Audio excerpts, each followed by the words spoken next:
Good evening everyone. बहुत कम लोग आए हैं, लगता है धीरे धीरे आपकी संख्या जो है कम होती जा रही है। रिकॉर्डेड लोग पसंद कर रहे हैं, इसलिए हम भी सोच रहे थे रिकॉर्डेड ही भेजते जाते। तबीयत थोड़ी ठीक ना होने के कारण कल मैंने क्लास नहीं लिया, जबकि मैं कल चाहती थी क्लास लेना।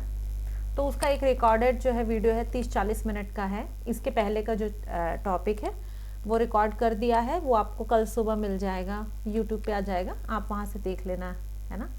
और जो अब हम यहाँ से पढ़ेंगे, है ना, और ध्यान से पढ़िए क्योंकि अब समय बचा है कम। आपको रिवीजन ज़्यादा करना चाहिए और पढ़ना चाहिए, पढ़ने पर ध्यान लगाना चाहिए बाकी चीज़ें छोड़कर, है ना।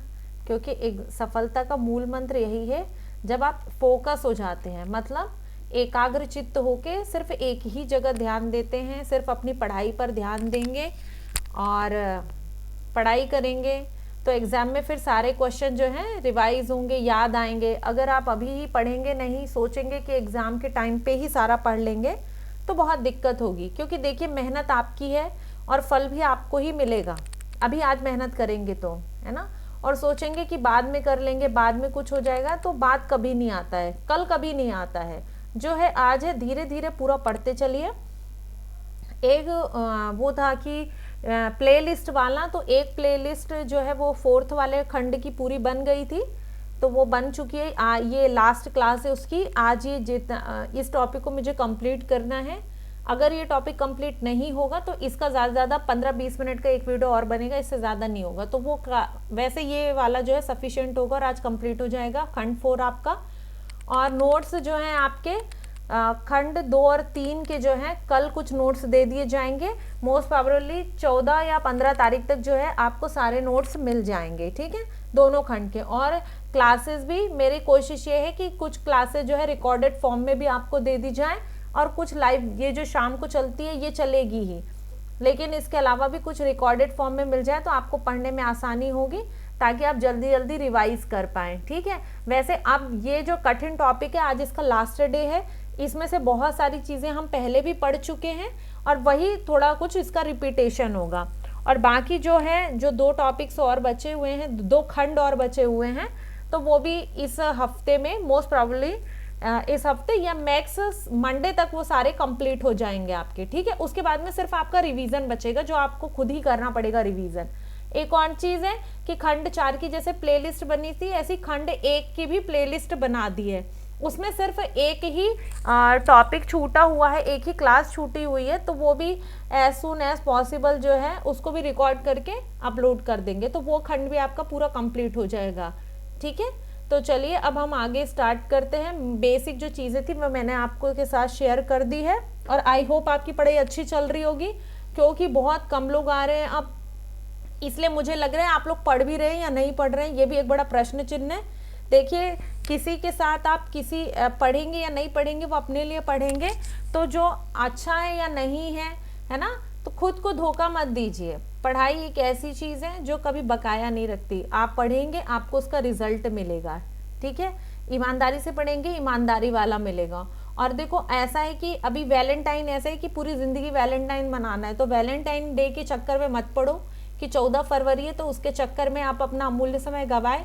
जिसको भी आपको प्रेम पत्र देना है वो सब मैसेज व्हाट्सएप पे आप देते हैं, रोज ही देते, तो कोई दिक्कत नहीं है।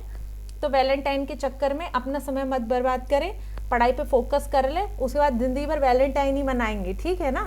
और सिलेक्शन हो जाएगा तो हर साल गुलदस्ते मिलेंगे रोज़ वाले, और सिलेक्ट नहीं होंगे तो फिर सोच में रहेंगे कि अब क्या है, ठीक है। सूखा हुआ वैलेंटाइन मनाना पड़ेगा फिर। तो चलो अब पढ़ाई पे ध्यान दो और यहाँ से समझते हैं। तो हम ये जो टॉपिक है इसमें हम विशिष्ट और विशेष बालकों के बारे में चर्चा करेंगे।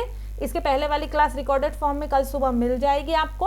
अब हम इस पे जो है ऐसे बच्चों की बात करते हैं जिनको लर्निंग में डिसेबिलिटी है, यानी पढ़ाई के लिए, पढ़ाई करने में जिनको कठिनाई आती है, जिनको सीखने में कठिनाई आती है, इसको कहते हैं अधिगम अक्षमता या कठिनाई वाले बालक, ठीक है। Learning disability children, okay. तो अधिगम अक्षमता शब्द जो है इसका सबसे पहले प्रयोग किया था सैमुअल किर्क ने, ये याद रखिएगा। अधिगम अक्षमता का अर्थ है, यानी लर्निंग डिसेबिलिटी का अर्थ है कि वाक यानी बोलना और भाषा और पठन, ठीक है, पढ़ने में, लिखने में, बोलने में, सभी चीजों में जो है पठन, लेखन या बाकी चीजों में अंक गणित की प्रक्रिया में किसी एक या अधिक प्रक्रियाओं में विकृति से है। मतलब बच्चे को कोई एक चीज पढ़ने में या फिर बहुत सारी चीजें पढ़ने में दिक्कत होती है, उसको क्या कहते हैं? लर्निंग डिसेबिलिटी कहते हैं। ओके, लर्निंग डिसेबिलिटी यानी अधिगम अक्षमता, यानी सीखने में कठिनाई होना। और इसका शाब्दिक अर्थ देखिए लिखा है, इसका शाब्दिक अर्थ क्या है? सीखने की क्षमता में कठिनाई या अनुपस्थिति। जब बच्चे की सीखने की क्षमता, सीखने की कैपेसिटी कम हो जाती है तो उसे लर्निंग डिसेबिलिटी कहते हैं। जो बच्चे पढ़ने, लिखने, मौखिक अभिव्यक्ति, बच्चों की वर्तनी, गणित और तर्क शक्ति को समझने में कमजोर होते हैं। मतलब जो बच्चे आपने देखा होगा कि हिंदी के शब्दों को बोलने में, उच्चारण में, है ना, लिखने में या गणित, तर्क शक्ति के प्रश्नों में जिनको परेशानी होती है, कमजोर होते हैं उनमें, उन्हीं को ऐसे बालक अधिगम अक्षमता युक्त बालक कहलाते हैं। Okay, USA committee of disabilities के अनुसार अधिगम अक्षमता यानी लर्निंग डिसेबिलिटी क्या है? आंतरिक विकृतियों का विषम समूह है जिसमें बोलने, लिखने, पढ़ने, सुनने, गणितीय क्रियाएं, संक्रियाएं करने के साथ साथ गामक क्रियाएं भी बाधित होती है और यह उम्र के किसी भी पड़ाव पर उत्पन्न हो सकता है। ठीक है, समझने के लिए दिया है, एग्जाम में नहीं आएगा। अब इसके कुछ लक्षण हम देखते हैं कि इसके लक्षण क्या है। तो ऐसे बच्चों के लक्षण क्या होंगे? अक्षर, शब्द और वाक्यों को लिखने, पढ़ने और बोलने में कठिनाई होगी। किसी विषय पर ध्यान केंद्रित करने में भी कठिनाई होगी, ऐसे बच्चों को कॉन्सेंट्रेट नहीं कर पाएंगे। समय स्थान के बोध में कठिनाई होगी कि समय नहीं समझ पाएंगे, देख नहीं पाएंगे। पेशीय समन्वय मतलब सही तरीके से चलना, उनके शरीर के अंतर्गत जो भी उसका शरीर है उसके अंदर ही समन्वय नहीं होगा। शारीरिक संतुलन नहीं हो पाएगा और हस्त निपुणता में कठिनाई आएगी, यानी पेंसिल पकड़ के लिखने में दिमाग और हाथ का सामंजस्य नहीं होगा, या ऐसे बच्चे चलने में वो अपना शरीर का भार नहीं संभाल पाते, ये सारी चीजें होंगी। फिर निर्देशों को समझने और अनुसरण करने में कठिनाई होती है, वो डायरेक्शन नहीं समझ पाते, कोई क्या कह रहा है वो समझ नहीं पाते हैं, अपने भावों को अभिव्यक्त भी नहीं कर पाते हैं कि उनको क्या चाहिए, भूख लगी है या वो सोना चाहते हैं, वो ये सारी चीजें जो है बता नहीं पाते हैं। और एक चीज और होती है क्या? दृष्टि, देखने में, सुनने में, टच करने में और गति में मतलब चलने में से जुड़े संकेतों के प्रत्यक्षीकरण में भी कठिनाई होती है। मैंने बताया ना कि वो बोल नहीं पाते, वो अपना व्यक्त नहीं कर पाते कि वो क्या चाहते हैं। ठीक है, इन सब में उनको कठिनाई होती है। फिर अधिगम में आने वाली कठिनाइयां, अब ये तो उनकी शारीरिक बातें हुई, लेकिन अब उनको लर्निंग में प्रॉब्लम्स कैसी होती है देखिए। सबसे पहले लिखने संबंधी समस्या, तो बी को डी बनाएंगे और 6 को 9 बनाएंगे, इस टाइप का, तो इसको क्या कहते हैं? डिस्ग्राफिया। ओके, पढ़ने संबंधी समस्या होगी, आपको आब पढ़ेंगे, बट और पुट पढ़ना आदि, मतलब बट पट पढ़ देंगे, बट पट पढ़ देंगे। ठीक है, इसको क्या कहते हैं? डिसलेक्सिया। एक वो मूवी आई थी तारे जमीन पे। अब डिसलेक्सिया को ओसवाल्ड बरखान ने 1881 में पहचाना था और 1887 में रुडोल्फ बर्लिन ने इसे डिसलेक्सिया यानी शब्द अंधता नाम दिया। ओके, ये याद रखिएगा कि ये शब्द किसने दिया। तो रुडोल्फ बर्लिन ने डिसलेक्सिया शब्द दिया और पहचाना किसने? ओसवाल्ड बरखान ने। अब लेखन और चित्रांकन संबंधी जो समस्या आती है उसको क्या कहते हैं? डिस्प्रैक्सिया। ये याद कर लेना भाई, ये दिया इसीलिए ताकि आप याद करें, सबके बारे में दिया है। बुरी काल्पनिक स्थिति को क्या कहते हैं? डिस्टोपिया। गणितीय गणनाओं संबंधी समस्या को कहते हैं डिस्कैलकुलिया। अवधान संबंधी समस्या मतलब कॉन्सेंट्रेट न कर पाने को क्या कहते हैं? ADHD यानी attention deficit hyper activity disorder, इसका फुल फॉर्म भी पूछ सकता है। पठन अक्षमता, पढ़ने की शक्ति का लोप हो जाना, इसको कहते हैं एलेक्सिया। शब्द या वाक्यों का अवबोध न होना, हाइपरलेक्सिया। हाइपरलेक्सिया समस्या से ग्रसित बालक को श्याम पटिया ने ब्लैक बोर्ड पर लिखे अक्षर और शब्द बिल्कुल भी समझ में नहीं आते कि टीचर ने क्या लिख दिया है, उसको कुछ समझ नहीं आता है।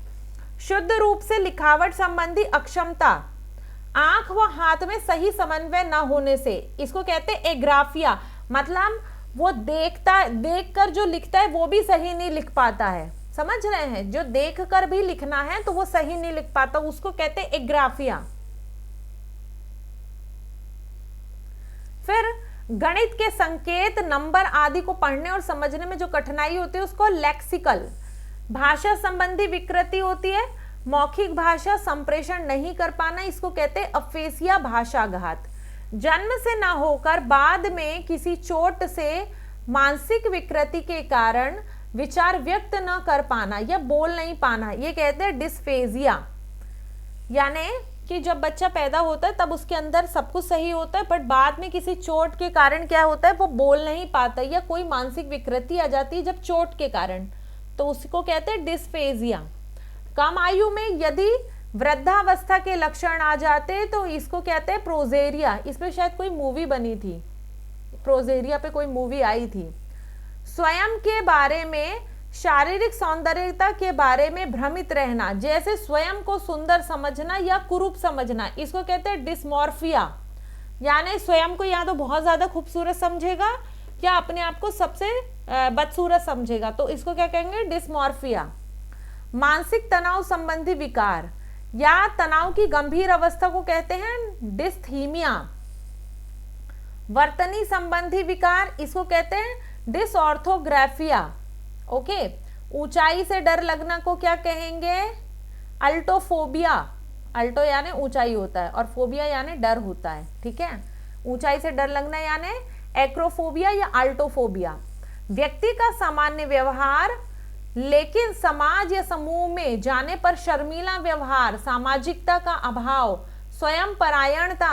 सर्वप्रथम शब्द लियो कैनर ने ऑटिज्म, इस समस्या से युक्त बालकों के शिक्षण की एक विधि picture exchange communication system PECS है। ये देखो, इसको याद कर लेना, PECS का फुल फॉर्म। और इसको क्या कहते हैं, ऑटिज्म। मतलब कि वो क्या करता है, वो बच्चे को समझो, इस शब्द का सबसे पहला प्रयोग किया था लियो कैनर ने। बच्चा क्या करता है, वो समाज में जाएगा नहीं, वो बहुत शर्माएगा और सोशल बिल्कुल नहीं होगा, ठीक है। इसमें ऐसी प्रॉब्लम होती है कि बच्चा बिल्कुल सोशल नहीं होता, वो किसी से बात नहीं करेगा। फिर दृश्य प्रत्यक्षण क्षमता संबंधी विकार, विजुअल परसेप्शन डिसऑर्डर, यानी देखने में दिक्कत होना, आंखों की दिक्कत नहीं होना, उसके परसेप्शन की दिक्कत होना, कि मान लीजिए वो लिखा कुछ और है, वो समझ कुछ और रहा है। ओके, इंद्रिय समन्वय, उसके शरीर की इंद्रियों का समन्वय में जो क्षमता है वो उस संबंधित विकार जो होता है, तो इसको कहते हैं sensory integration of processing disorder. संगठनात्मक पठन संबंधी यानी ऑर्गेनाइजेशनल लर्निंग डिसऑर्डर। फिर श्रवण संबंधी विकार, सुनने में डिसऑर्डर होगा तो क्या होगा, ऑडिटरी प्रोसेसिंग डिसऑर्डर, OPD, याद कर लेना। झूठ बोलने या अतिशयोक्ति की आदत को कहते हैं मिथोमैनिया। ओके, जो इनके अंदर झूठ बोलने की आदत होगी उनको क्या कहेंगे, मिथोमैनिया। फिर जन्म के समय ऑक्सीजन की कमी के कारण, भाई बच्चे का जन्म हुआ उस समय यदि ऑक्सीजन की कमी हो गई तो उसके कारण जो मानसिक बाधिता होती है उसको कहते हैं एनोक्सिया। ओके, ये देखो, ये इंपॉर्टेंट है। फिर चिंता के कारण दौरे पड़ना या लकवा होना, इसको कहते हैं हिस्टीरिया। भोजन ग्रहण प्रवृत्ति संबंधी यदि समस्या आएगी तो बुलिमिया। बच्चों में शब्द खोजने में समस्या होती है, उनके लिए डिस्नोमिया, निदान डिस्नोमिया। एक मानसिक और व्यवहार संबंधी विकार यानी जुनूनी बाध्यकारी विकार कहते हैं इसको, ऑब्सेसिव कंपल्सिव डिसऑर्डर, OCD। मतलब होता है ना कि कोई बच्चा जो है, इसमें क्या होता है कि जरूरत से ज्यादा खाना खाएगा, भूख नहीं होने पे भी खाएगा, मतलब वो अपनी जो आदतें हैं ना उन पे वो नियंत्रण नहीं रख पाता है, समझ रहे हैं। ये ऐसा विकार होता है कि आदतों पर, उसके ऐसे व्यक्ति अपनी आदतों पर नियंत्रित नहीं कर पाते हैं, इसको बिंगी आहार विकार भी कहते हैं। ओके, फिर एक ऐसा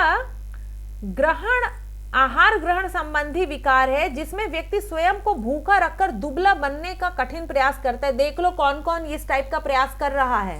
और किशोरों को अपने भोजन से कुछ खाद्य पदार्थों को निकालते अथवा केवल दुर्बल बनने वाले खाद्य पदार्थों का ही सेवन करते देखा जाना बहुत ही सामान्य घटना, इसको कहते हैं एनोरेक्सिया नर्वोसा। मतलब ये जो लोग है ना, बच्चे तो हम ठीक है इनमें बात कर रहे हैं, लेकिन ये बड़े बड़े लोग भी ये काम करते हैं कि दुबला होने के चक्कर में खाना कम कर देते हैं। डाइटिंग में तो आधी लड़कियां परेशान है डाइटिंग करने के चक्कर में। बुरी काल्पनिक स्थिति एक ऐसा विकार है जो बच्चों और व्यक्तियों में होने के पश्चात वह बुरी काल्पनिक विचारों में घिर जाता है, बुरा बुरा सोचेगा और उसी के बारे में बुरा सोचने लगेगा। इसको कहते हैं dystopia.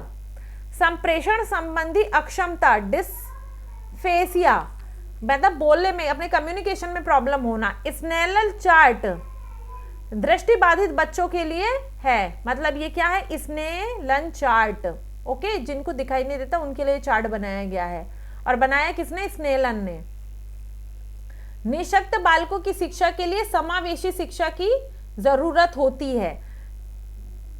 TEACCH, treatment and education of autistic and related communication handicapped children. Autism से संबंधित बच्चों के लिए है ये ध्यान रखना, याद करना भाई इसको। ऑटिज्म स्पेक्ट्रम डिसऑर्डर यानी ASD इसको कहा जाता है। ब्रेल लिपि किसके लिए है, जिन बच्चों को दिखाई नहीं देता, दृष्टिबाधित। अधिगम अक्षमता, मतलब इसमें कौन से बच्चे नहीं आते, अब ये समझो कि लर्निंग डिसऑर्डर में कौन से बच्चे नहीं आते हैं, ये ध्यान से देखो और ध्यान से समझो, अदरवाइज फिर वहां कंफ्यूज होगे एग्जाम में और कहोगे आपने बताया नहीं। पिछड़े बालक, नेत्रहीन बालक, मानसिक मंदता वाले बालक, बहरे बालक, मूक बधिर बालक इसमें शामिल नहीं होते हैं। अधिगम अक्षमता के प्रकार, लर्निंग डिसेबिलिटी के प्रकार देखो, इसमें 4 प्रकार के अधिगम का विशेष रूप से उल्लेख किया गया है। सबसे पहले बोलने में दिक्कत होना, डिस्फेजिया, लिखने में दिक्कत होना, डिस्ग्राफिया, गणित में दिक्कत होना, डिस्कैलकुलिया, और पठन संबंधी दिक्कत होना, डिसलेक्सिया। ठीक है, अब इसके जो है डिसलेक्सिया के लक्षण और विशेषता क्या है, तो डिसलेक्सिया का अभिप्राय है भाषा दोष या पढ़ने में समस्या, पढ़ने संबंधित विकार। इसमें क्या होती है, पठन की गति धीमी होती है और पढ़ने के बाद उसका अर्थ ठीक से नहीं समझ पाते हैं। ओसवाल्ड बरखान ने डिसलेक्सिया की पहचान की थी और इसको नाम किसने दिया था, रुडोल्फ बर्लिन ने दिया था। जब बालक पढ़ने की शक्ति का लोप हो जाता है बच्चे की, तो उसको क्या कहते हैं, एलेक्सिया कहते हैं। जब उसमें पढ़ने की शक्ति ही खत्म हो जाती है तो उसको क्या कहेंगे, एलेक्सिया। गणित के संकेत और नंबर को पढ़ने और समझने की अक्षमता बालक में पाई जाती है, इसे लेक्सिकल कहते हैं। देखो ये सारे पारिभाषिक शब्द हैं, इनको याद करने का तरीका एक ही है, आप डेली रिवाइज करें, आप बार बार रिवाइज करें। ठीक है, 1 मिनट रुकिए।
तो अब हम देखते हैं डिसलेक्सिया बालक हेतु प्रयुक्त शैक्षिक व्यवस्था कि ऐसे बच्चों को कैसे पढ़ाते हैं जिनको डिसलेक्सिया होता है। ठीक है,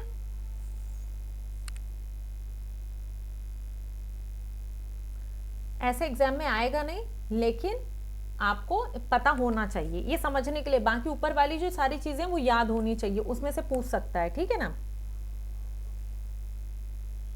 तो विषय वस्तु को छोटे छोटे टुकड़ों में पदों में विभक्त करते हैं और पदों पर उंगली रखकर उन्हें पढ़ाना चाहिए। मतलब बच्चों को क्या करते हैं, छोटी छोटी, यानी एक लंबा पूरा सेंटेंस नहीं पढ़ाएंगे, एक एक शब्द छोटा छोटा करके पढ़ाएंगे। ओके, फिर किसी विषय वस्तु को पढ़ाने से पूर्व उनको डिटेल, उनको सारांश बताना चाहिए कि फिर उसके बाद में क्या होता है, पठन विषय वस्तु को छोटे छोटे खंडों में बांट कर पढ़ाना चाहिए। मतलब कोई स्टोरी है मान लीजिए, तो पहले उसको उसका इंट्रोडक्शन बताना चाहिए बच्चे को कि इसमें क्या, हम क्या पढ़ने वाले हैं, क्या होगा इसमें, वो सारी चीजें पहले आप उसको समरी जैसा बताइए, और फिर क्या करिए, छोटे छोटे पार्ट में उसको डिवाइड करके फिर बताइए। ओके। फिर आता है कविता, कहानी, लेखन, कंप्यूटर की सहायता से इन्हें शब्दों की पहचान करानी चाहिए। ओके।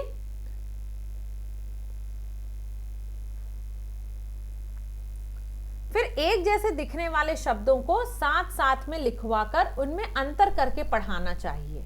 ठीक है। हाँ, ये छूट गई लाइन।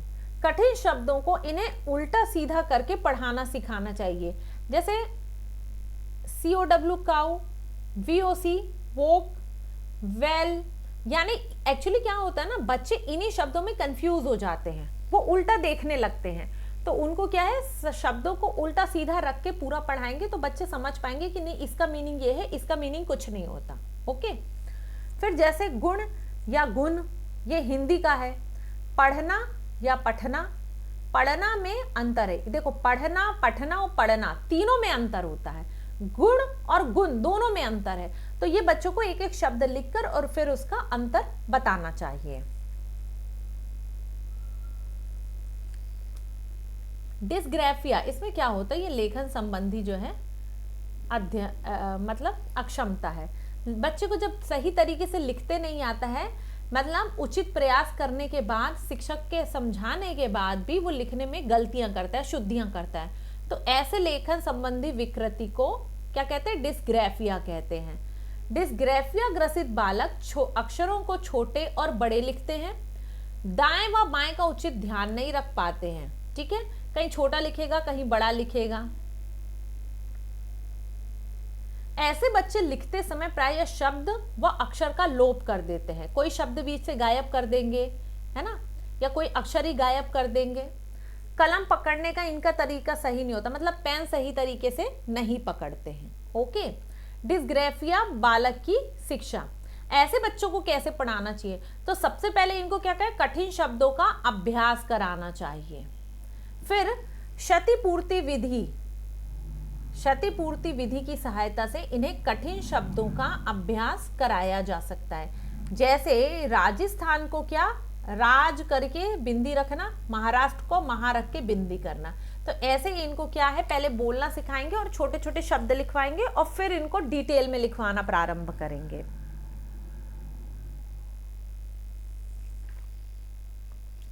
फिर निदानात्मक शिक्षण के आधार पर, तो ऐसे बालकों को क्या, उचित उपचारात्मक शिक्षा का भी इनको प्रबंधन करना चाहिए, मैनेज करना चाहिए। डिस्कैलकुलिया में, यानी 4 लाइन वाली वर्कबुक में इसका प्रयोग करना चाहिए। ये डिस्कैलकुलिया क्या है, मैथ्स जिससे नहीं आती है, मैथ्स में प्रॉब्लम है, तो उसमें क्या करना चाहिए, 4 लाइन वाली वर्कबुक का प्रयोग करना चाहिए। फिर अलग अलग रंगों की सहायता से इसको विभाजित करके गणित के चिन्हों को समझाना चाहिए और हाइलाइटर का यूज करके कैलकुलेटर के प्रयोग की सीमित छूट शिक्षण में उपयोगी होगी। मतलब इन ऐसे बच्चों को क्या करना चाहिए, कैलकुलेटर का यूज करने देना चाहिए और उनको बताना चाहिए कि इसको ऐसे ऐसे यूज करना है। ठीक है।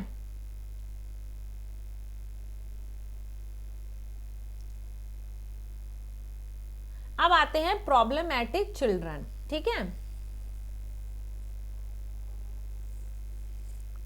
तो समस्यात्मक बालक उस बालक को कहते हैं जिसके व्यवहार में कोई ऐसी असामान्य बात होती है जिसके कारण समस्या पैदा होती है। जैसे ऐसा बच्चा क्या करेगा, चोरी करेगा, झूठ बोलेगा, क्रोध करेगा, कक्षा में देरी से आएगा, स्कूल से भाग जाएगा। इस टाइप के बच्चे को क्या कहते हैं, प्रॉब्लमैटिक चिल्ड्रन, यानी जो प्रॉब्लम करेगा। ऐसे बालक जिनका मुख्य उद्देश्य शिक्षा और शिक्षण अधिगम क्रिया को प्रभावित करना होता है। मतलब ऐसे बच्चे क्या करेंगे, ना खुद भी पढ़ेंगे, दूसरों को भी डिस्टर्ब करेंगे। ओके। एक मंदबुद्धि बालक, एक पिछड़ा बालक और प्रतिभाशाली बालक भी समस्यात्मक बालक हो सकते हैं। ठीक है, जरूरी नहीं है कि ये सब जो है समस्यात्मक नहीं होंगे, ये भी हो सकते हैं। समस्यात्मक बालक जो है ना, प्रॉब्लमैटिक चिल्ड्रन, ये क्या करेगा, हमेशा दल बना के, गुट बना के चलेगा और अक्सर कक्षा में पीछे बैठकर धीरे धीरे कुछ ना कुछ बोलते रहेगा। देखो बैक बेंचर टाइप के बच्चों की बात चल रही है भाई, जो उत्पात करते हैं, ठीक है। एक अच्छे अध्यापक को इन बालकों के दल को ध्यान पूर्वक देखना चाहिए और इन्हें अलग अलग बैठाने का प्रयत्न करना चाहिए। इन बालकों की समस्या को भी ध्यान पूर्वक सुनना चाहिए और उनका समाधान करना चाहिए। वैलेंटाइन के अनुसार, देखो वैलेंटाइन डे भी आने वाला है और अपने में चिंतक भी वैलेंटाइन है अपने। वैलेंटाइन के अनुसार समस्यात्मक बालक शब्द का प्रयोग गंभीर रूप से असामान्य व्यवहार करने वाले बालकों के लिए किया जाता है। मतलब ऐसे बच्चे जो गंभीर रूप से असामान्य व्यवहार करते, उन्हीं को हम समस्यात्मक बालक कहते हैं। बर्ट के अनुसार, बर्ट एक मनोचिंतक थे, इनके अनुसार ये दो प्रकार के होते हैं, एक होते झगड़ालू बच्चे और एक होते दमित बच्चे, ठीक है। तो समस्यात्मक बालकों के बारे में जानने और सुधार के लिए व्यक्तिगत अध्ययन पद्धति टाइडमैन सर्वश्रेष्ठ है। अगर क्वेश्चन आ जाए कि सर्वश्रेष्ठ पद्धति कौन सी है, तो आपको पता होना चाहिए कि टाइडमैन या इसी को व्यक्तिगत अध्ययन पद्धति कहते हैं। अब समस्यात्मक बालकों हेतु शिक्षा का क्या स्वरूप है? तो ऐसे बालकों की पहचान करने के लिए समूह को शिक्षक द्वारा अलग अलग, पहले तो उसका दल को तोड़ना पड़ेगा, सबको अलग अलग बिठाना पड़ेगा, इधर राम, इधर श्याम, इधर गीता। मतलब लड़की तो नहीं होंगी, लड़कियां अच्छी होती हैं थोड़ा सा, है ना, वो गुंडा टाइप की हरकतें तो नहीं करती हैं ऐसे, लेकिन गर्ल्स स्कूल में करती हैं, वो भी ऐसा करती हैं। मनोरंजन के साथ साथ इनको शिक्षा देनी चाहिए, इनके समस्याओं को जानकर इनका उचित समाधान भी खोजना चाहिए और बालकों की केस स्टडी का अध्ययन करना चाहिए ताकि समस्या के पीछे के कारणों की खोज हो सके। फिर क्या करना चाहिए? गृह कार्य इनको देना चाहिए, होमवर्क देना चाहिए और इसके पेरेंट्स और टीचर का व्यवहार जो है इनके साथ मधुर होना चाहिए और इनको नैतिक शिक्षा भी देना चाहिए कि भाई चोरी नहीं करो, ये नहीं करो, अच्छी बातें सिखाना चाहिए। तो फिर बच्चों में परिवर्तन आता है। अब देखते हैं अलाभान्वित और वंचित बालक।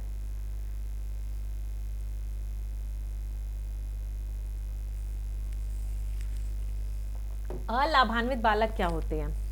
ये ऐसे बालक होते हैं जिन्हें जीवन की सामान्य सुख सुविधाएं भी नहीं मिल पाती हैं, ठीक है। जैसे क्या है? सामाजिक, आर्थिक, सांस्कृतिक, शैक्षणिक सुविधाओं से वंचित बालक। अब इनकी विशेषताएं क्या होती हैं? ऐसे बालक निम्न सामाजिक, आर्थिक और सांस्कृतिक स्तर के परिवार से आते हैं, झुग्गी झोपड़ी में रहते हैं, जिनको पर्याप्त सुविधाएं नहीं मिलती हैं, है ना। फिर ऐसे बालकों का आत्म संप्रत्यय नकारात्मक होता है, मतलब इनका जो सेल्फ कॉन्सेप्ट होता है वो नेगेटिव होता है। क्यों? क्योंकि ये बाकियों को अच्छा देखते हैं। क्यों? जिसके फलस्वरूप वे स्वयं को अन्य बच्चों की तुलना में कमजोरहीन और साधारण मानते हैं। वो जब अच्छे बच्चों को देखते हैं, साफ सुथरे अच्छे कपड़े पहने हुए, तो उनके अंदर एक हीन भावना आती है कि मेरे पास ऐसा नहीं है, ठीक है। फिर ऐसे बालकों में क्या होता है? अल्प भाषात्मक विकास होता है, क्योंकि ये ऐसे माहौल में रहते हैं इसलिए इनका भाषा विकास भी कम होता है। ऐसे बालकों का बौद्धिक निष्पादन सीमित होता है। क्यों? क्योंकि उनको वातावरण ही ऐसा मिलता है। और फिर अपर्याप्त होता है, जितना बच्चे के विकास को चाहिए वो इनको नहीं मिल पाता है। ऐसे बालक स्वयं को चारों ओर घटित घटनाओं से अनभिज्ञ रहते हैं और नकारात्मक सोच से पीड़ित रहते हैं। यार एक बच्चा यदि कोई बच्चा यदि झुग्गी में रहता है ना, तो उसके पास ना पेपर आ रहा है ना उसको न्यूज़ पता चल रही है, तो वो क्या जानेगा कि आसपास क्या चल रहा है। और वहां के माहौल से जो नकारात्मकता मिलती है उसके कारण बच्चा जो है नकारात्मकता से पीड़ित रहता है। एक बालक आत्म प्रेम से पीड़ित होते हैं और इसमें परिवर्तन का अभाव होता है, ठीक है। क्योंकि उनको स्वयं से ही वो प्रेम नहीं कर पाते हैं और इनके अंदर परिवर्तन भी नहीं आता है ऐसे माहौल में रहने के कारण। ऐसे बच्चे क्या है? गैर अनुशासित होते, कोई अनुशासन नहीं होता, कभी सो रहे कभी उठ रहे, सामाजिक सामंजस्य का भी अभाव होता है। क्यों? क्योंकि वहां पर एक दूसरे के साथ कोई सामंजस्य नहीं होता है, वहां का परिवेश अच्छा नहीं होता है। और ऐसे बच्चे क्या होते हैं? अंतर्मुखी हो जाते हैं, वो किसी से बात नहीं करते और फिर नशे आदि की बुरी आदतों से भी ग्रस्त हो जाते हैं। फिर क्या होते हैं? इनके अंदर रूढ़िवादिता आ जाती है और अवसादग्रस्त यानी डिप्रेशन के शिकार भी हो जाते हैं और संवेगात्मक रूप से अस्थिर होते हैं, मतलब इमोशनली ये बैलेंस नहीं होते। क्यों? क्योंकि अपने इमोशन को व्यक्त करना भी नहीं आता है, दूसरे के इमोशन के साथ एडजस्टमेंट करना भी नहीं आता है। और अलाभान्वित बालकों की शिक्षा, यानी ऐसे बच्चों को शिक्षा से भी ये जो है लाभान्वित नहीं हो पाते हैं। अमेरिका में अलाभान्वित बालकों के शैक्षिक स्तर को बढ़ाने के लिए ऐसे बच्चों के लिए इन्होंने एक विशेष कानून बनाया। इसको कहते हैं elementary and secondary education act 1965, ESAEA। ये आपके समझने के लिए है, एग्जाम में आना मुश्किल है लेकिन फिर भी आपको याद करना चाहिए। इसके तहत अलाभान्वित बालकों को शिक्षा के लिए आर्थिक सहायता उपलब्ध कराई जाती है।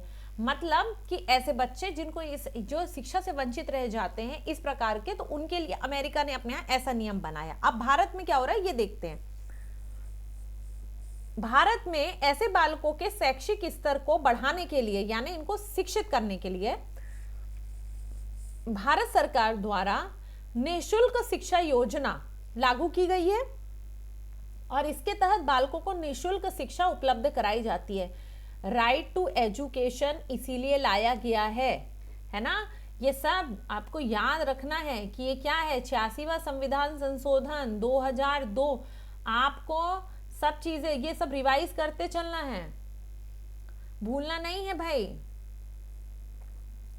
अलाभान्वित बालकों के लिए निम्न सुझावों पर ध्यान देना आवश्यक है, जो निम्न प्रकार है। अब ये कुछ सुझाव हैं कि ऐसे बालकों को विशेष शिक्षा देने के लिए उनके घरेलू वातावरण में सुधार होना चाहिए, आसपास उनका वातावरण अच्छा होना चाहिए।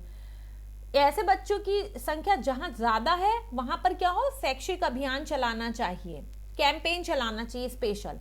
फिर ऐसे बच्चों के शैक्षिक उत्थान के लिए आश्रम की तरह स्कूलों की शिक्षा की जानी चाहिए। मतलब उनको उस माहौल से निकाल के एक अच्छे स्कूल में, आश्रम के जैसे स्कूलों में डालना चाहिए।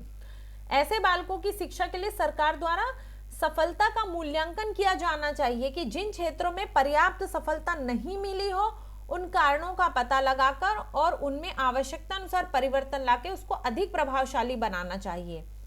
ऐसे बच्चों के शिक्षण स्तर को ऊंचा उठाने के लिए कुछ शिक्षा मनोवैज्ञानिकों ने व्यवहार परिमार्जन की विभिन्न प्रविधियों, प्रत्यक्षात्मक प्रशिक्षण, आकार विभेद करने की प्रविधियों का विशेष उपयोग करने की सिफारिश की है। भारत में भरतराज, भवानी एवं विद्यासागर ने इन प्रविधियों के जरिए अलाभान्वित बालकों को प्रशिक्षण दिया। अब इसको समझे लाइन क्या कह रही है। ये लाइन कहती है कि ऐसे बच्चों को क्या, इनको मनोवैज्ञानिक रूप से इनके व्यवहार को सुधारना चाहिए। सबसे पहली चीज कि इनका शिक्षा का स्तर कब ऊंचा होगा, जब ये मनोवैज्ञानिक रूप से, मानसिक रूप से तैयार होंगे। तो सबसे पहले क्या है, इनके मानसिक रूप को सुदृढ़ करना, अच्छा बनाना, सुधारना जरूरी है। और फिर क्या है, इनको पढ़ाने की अलग अलग विधियों में, मतलब प्रत्यक्षात्मक प्रशिक्षण यानी सामने दिखाकर प्रशिक्षण करने की जैसी विधियों से इन बच्चों को प्रशिक्षित करना चाहिए और सिखाना चाहिए। ठीक है, और इसके क्षेत्र में 3 लोगों ने ये काम किया है। ओके, तो इनका नाम है। अब हम देखेंगे विकलांग बच्चा, जिसी को हम दिव्यांग बच्चा भी कहते हैं। इन्हीं को विशेष योग्य चाइल्ड या स्पेशल एबल्ड चाइल्ड भी कहा जाता है। ठीक है, ऐसे बच्चे जिनमें शरीर रचना, विकास की दृष्टि से ऐसी कमियां या दोष पाए जाते हैं जिनके कारण उन्हें अपने कामकाज में, सामाजिक और संवेगात्मक समायोजन में, यानी कि अपने इमोशनल एडजस्टमेंट में, शिक्षा और विकास के कार्यों में परेशानी उठानी पड़ती है तथा माता पिता, समाज, परिवार, विद्यालयों को उनके पालन पोषण और शिक्षा के लिए विशेष व्यवस्था या प्रयत्न करने पड़ते हैं, विशेष योग्य बालक कहलाते हैं।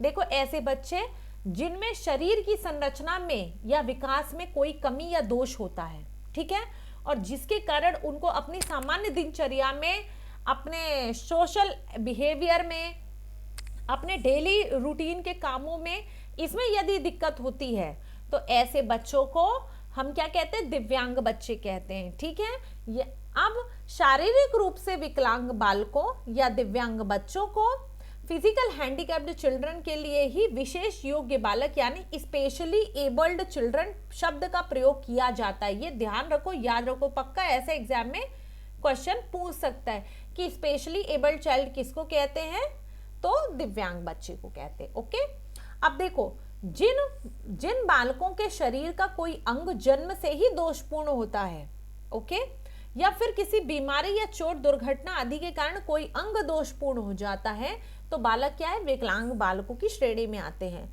विकलांग बालकों की शिक्षा सामान्य बालकों के साथ सही तरीके से नहीं हो सकती, इसलिए इनको अलग कक्षाओं में अलग तरीके से शिक्षा दी जानी चाहिए। ओके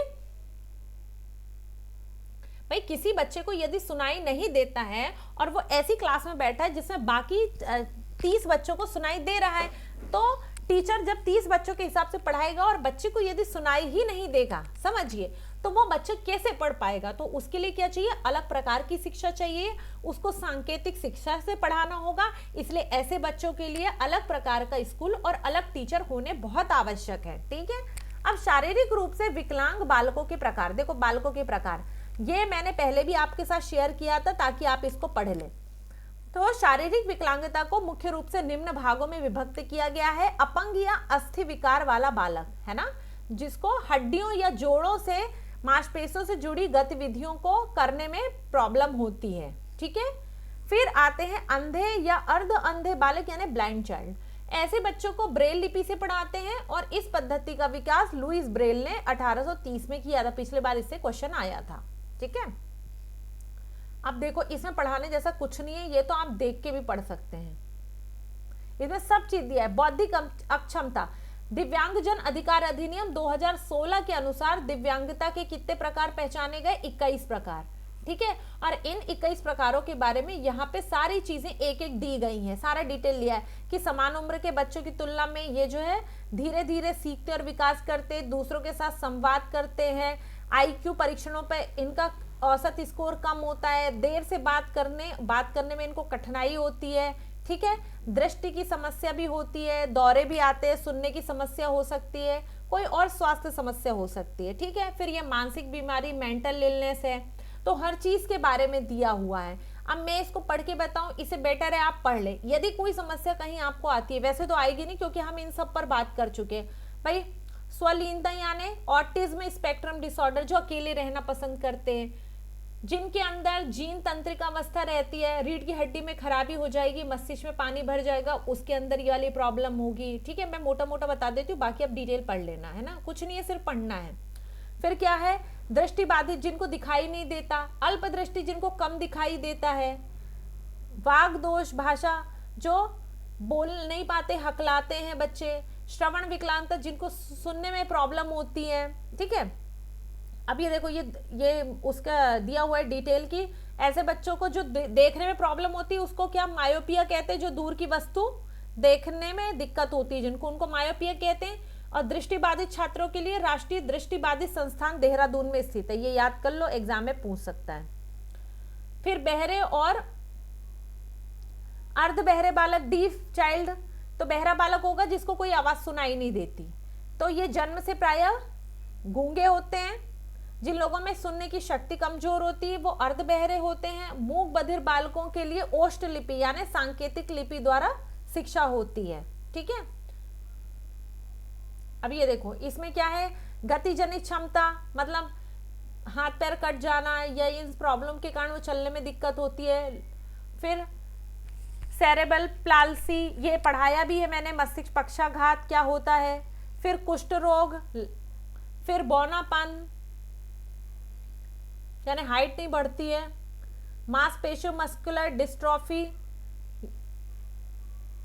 फिर एसिड हमला, एसिड अटैक को भी देखो माना गया है इसमें। अब एग्जाम में यही क्वेश्चन आ जाए कि निम्न में से क्या ये विकलांगता का प्रकार है, एसिड हमला पीड़ित, तो आप क्या कहेंगे, नहीं ये नहीं है, आप मन में यही सोचेंगे ना, पर ये देखिए ये है। और ऐसे ही एक क्वेश्चन एग्जाम में फंसाता है, और अगर आप अच्छे से पढ़ रहे हैं तो आपको दूसरों से बहुत आगे कर देता है। फिर मल्टीपल स्क्लेरोसिस, ओके, फिर ये है पार्किंसन रोग, ये देखो ये भी एग्जाम में फंसा सकता है, पार्किंसन रोग। हीमोफीलिया, ये देखो हीमोफीलिया को भी इसमें रखा है, थैलीसीमिया को भी इसमें रखा है। अब देखिए किस किस को इसमें रखा हुआ है, ये 21 प्रकार की विकलांगता में। सिकल सेल को भी इसमें रखा है, फिर बहुविकलांगता को भी इसमें रखा है, और विशिष्ट अधिगम अक्षमता मतलब लर्निंग डिसेबिलिटीज को भी इसमें रखा है। ये बहुत इंपॉर्टेंट जो ये चार्ट है, इसको अच्छे से रट लेना, एग्जाम में इससे क्वेश्चन जरूर जरूर जरूर आएगा। मैं बार बार कह रही हूं कि इसको गंभीरता से लीजिएगा, पक्का क्वेश्चन आएगा इसमें से। अब आगे चलते हैं, वाणी दोष या हकलाना, तो वही है कि जिन बच्चों को बोलने में दिक्कत होती है तो यही प्रॉब्लम होती है ना, इनको स्पीच हैंडीकैप्ड कहते हैं, ये तुतलाते हैं, नाक से बोलते हैं, या इनका ये सही तरीके से बोल नहीं पाते हैं, ठीक है। वाक विकलांगता का उपचार करने के लिए सुनो, बोलो, ओष्ठ वाचन और अभ्यास विधि का प्रयोग किया जाता है। हकलाने और तुतलाने वाले बच्चों के लिए स्पीच थेरेपी का भी यूज करते हैं। गूंगे बहरे बच्चे यदि होते हैं तो एक बालक जन्मजात बहरा है तो बालक अनिवार्य एवं आवश्यक रूप से गूंगा होगा, ठीक है, ऐसा माना जाता है। और ऐसे बालकों की शिक्षा के लिए मूक बधिर विद्यालय में सांकेतिक विधि या ओष्ठ वाचन का प्रयोग किया जाता है। और ऐसे बच्चे बहुत अच्छा पढ़ते, बहुत अच्छा सीखते हैं। मैंने देखा है एक बेटी को जो बोल नहीं पाती है, लेकिन उसके मम्मी पापा ने उसको बहुत अच्छा पढ़ाया और उनके लिए फ्री एजुकेशन भी है। और उसके बाद में वो बच्ची अभी अपना ग्रेजुएशन लगभग शायद उसका कंप्लीट होने आ गया, और वो पूरा सारा चीज जो है वो सांकेतिक भाषा में बोल के और अपने एक्सप्रेशन को व्यक्त करती है। बालक जन्मजात बहरा नहीं है और केवल गूंगा है तो उसे सामान्य विद्यार्थियों के साथ पढ़ाया जा सकता है। अंधे बालकों के लिए क्या है, ब्रेल लिपि का यूज करते हैं। फिर विकलांगता अधिनियम 1995 के तहत 7 प्रकार के विकलांग माने गए थे, ठीक है। फिर यह अधिनियम 1996 पे लागू हुआ था और 7 प्रकार की चीजें थी इसमें। तो इसमें क्या कहता था, अंधापन, अल्पदृष्टि, श्रवण बाधित, गामक बाधा, निवारण योग्य, कुष्ठ रोग, मानसिक मंदता और मानसिक बीमारी, ये 7 चीजें थी। लेकिन क्या हुआ 2016 में इसको क्या है 21 प्रकार को माना गया, ठीक है। और मैंने सारे बता दिए हैं, वहां जो चार्ट है उसमें सब दिया है पूरा डिटेल। विकलांग व्यक्ति का अधिकार अधिनियम RPWD 2016 इस एक्ट 1995 का ही संशोधित रूप है, ठीक है। उसमें संशोधन करके इसको लाया और इसको सामाजिक न्याय और सशक्तिकरण मंत्रालय लागू करता है। ध्यान रखना कि कौन लागू करता है। 15 जून 2017 से ये लागू हुआ है। सुधा कौल जो है इनकी अध्यक्षता में एक कमेटी बनी थी और इसकी सिफारिशों पर सामाजिक न्याय और अधिकारिता मंत्रालय ने इसको तैयार किया। ये सुधा कौल कमेटी याद रखना, जिसमें 7 विकलांगताओं की बजाय 21 विकलांगताओं को शामिल किया गया। 6 से 18 वर्ष की आयु वर्ग के बीच के विकलांगता वाले बच्चों को मुफ्त शिक्षा का अधिकार होगा, जबकि सामान्यतः निःशुल्क शिक्षा का अधिकार 6 से 14 वर्ष के बच्चों के लिए दिया जाता है, ठीक है।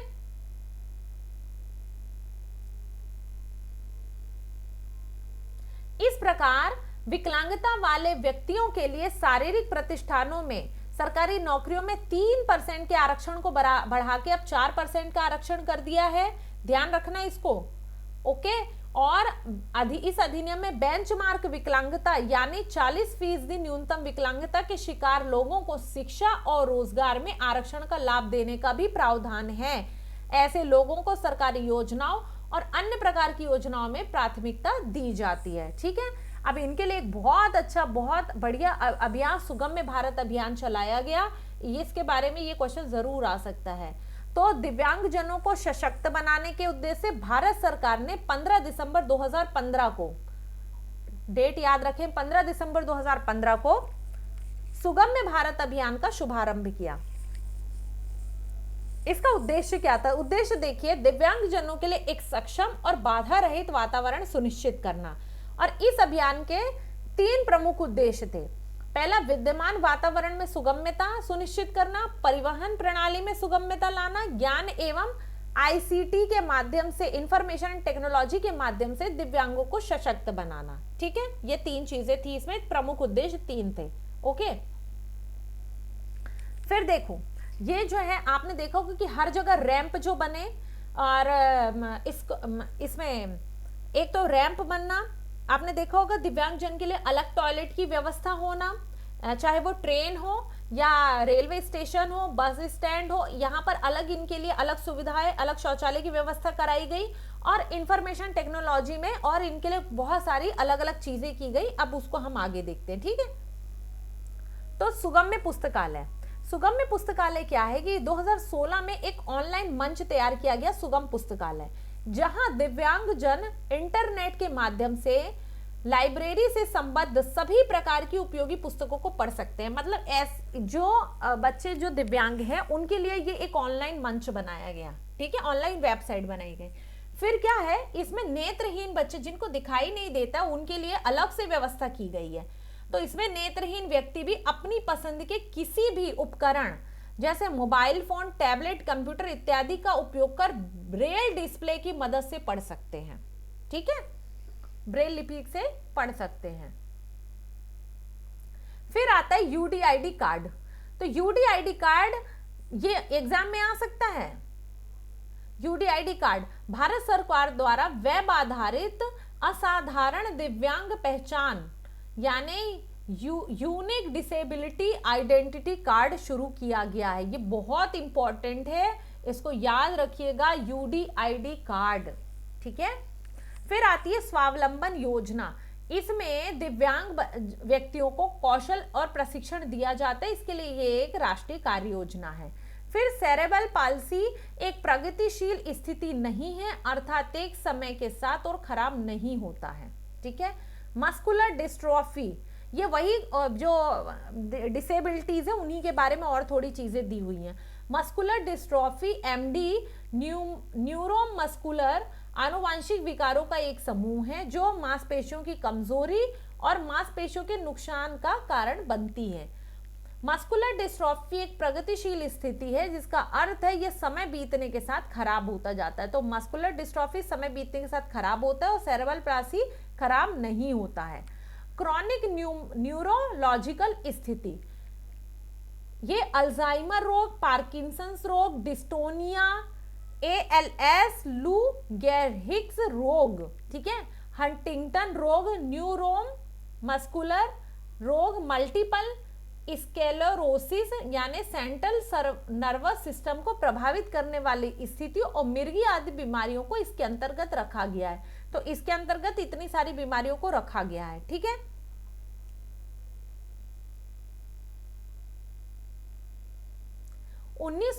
विकलांग बच्चों का इलाज और मानसिक विकलांग बच्चों का पुनर्वास करने के लिए मानसिक स्वास्थ्य अधिनियम 1987 पारित किया गया। ठीक है, ध्यान रखना कब पारित किया गया। पेशेवर व्यक्तियों विकलांगों के पुनर्वास के लिए कार्य करने वालों को प्रशिक्षण, मान्यता एवं अनुसंधान की सुविधा प्रदान करने के लिए भारतीय पुनर्वास परिषद अधिनियम 1992 संशोधन 2000 ठीक है पारित किया गया, जो सामाजिक न्याय और अधिकारिता मंत्रालय के अधीन आता है। विकलांगों को आत्मनिर्भर बनाने के लिए राष्ट्रीय न्यास अधिनियम 1999 एनटीए नेशनल ट्रस्ट एक्ट पारित किया गया, जो एक संवैधानिक निकाय है। इसका मकसद विकलांग बच्चों को आत्मनिर्भर बनाना है और प्रतिवर्ष 3 दिसंबर को अंतर विकलांग दिवस मनाया जाता है। ठीक है।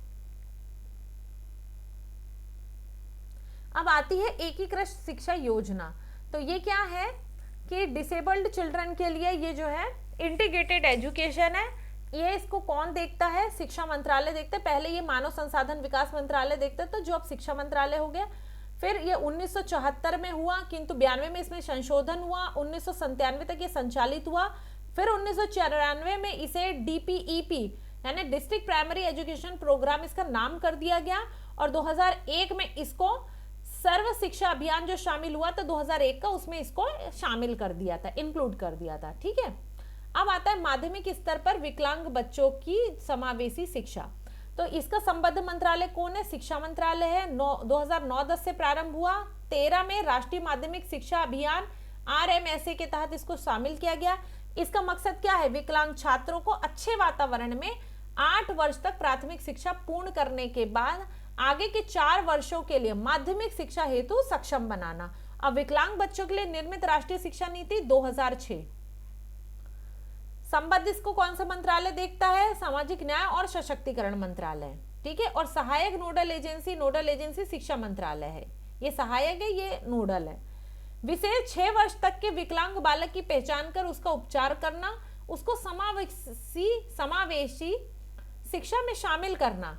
ठीक है। ये जो है, अब ये जो चीज है 6 साल तक के बच्चों की पहचान करना, ये आंगनवाड़ी केंद्र में की जाना है। ठीक है। इसकी अभी ट्रेनिंग भी होने वाली है, पोषण भी पढ़ाई भी में, तब ये आंगनवाड़ी केंद्रों में ये काम होगा। अब फिर विशेष आवश्यकता वाले बालकों के लिए कौन कौन सी शिक्षण पद्धतियां हैं, अब इनको देखते हैं। तो ये है मॉन्टेसरी विधि, इसकी प्रतिपादक कौन है? श्रीमती मारिया मॉन्टेसरी। ये कहती हैं, इन्होंने कर्मेंद्रियों के द्वारा शिक्षा देने पे बल दिया। मतलब इन्होंने कहा कि इनके चूंकि सेंस ऑर्गन इतना काम नहीं कर रहे हैं बच्चों के, तो इनको क्या है, हाथ से इनके काम करने की, कर्मेंद्रियों के माध्यम से इनको जो है अब हम शिक्षा देंगे। ठीक है, तो कर्मेंद्रियों की शिक्षा 3 से 7 वर्ष तक के बालकों को दी जाती है। इसमें गतिशीलता का विशेष ध्यान रखा जाता है। ठीक है, एक्टिवनेस का। पढ़ने लिखने की शिक्षा देते हैं, ज्ञानेंद्रियों के अभ्यास पे बल देते हैं, बालकों को पढ़ना लिखना आसानी से आ जाए। फिर पढ़ने के लिए उच्चारण की आवश्यकता होती है। बौद्धिक विकास के उपरांत ही ये संभव हो पाती है। लेखन हेतु अनुकरण की आवश्यकता होती है, मतलब देख के लिखने की आवश्यकता होती है। ज्ञानेंद्रियों की शिक्षा, तो ये क्या होती है? ये शिक्षा उपकरणों की सहायता से देते हैं। फिर बेसिक शिक्षा होती है, इसमें बुनियादी शिक्षा, और बुनियादी शिक्षा के प्रतिपादक क्या? महात्मा गांधी। ठीक है, गांधी जी द्वारा 1937 में वर्धा में योजना संचालित की गई थी, इसे ही बुनियादी शिक्षा कहा गया। इसका उद्देश्य क्या था? कि बालकों की बुनियादी शिक्षा को बेहतर बनाना, ताकि वो अपने जीवन यापन के कार्य जो है वो कर सके आसानी से। ओके, फिर बच्चों को ऐसे कार्यों की शिक्षा प्रदान करना ताकि शिक्षा प्राप्त करने के बाद वो जीविकोपार्जन कर सके, कमा सके और खा सके, अपना घर परिवार चला सके। तो फिर उन्होंने ये इन सब चीजों में, उस समय में देखो भारत में जब जो चीजें रही तब उन्होंने दिया।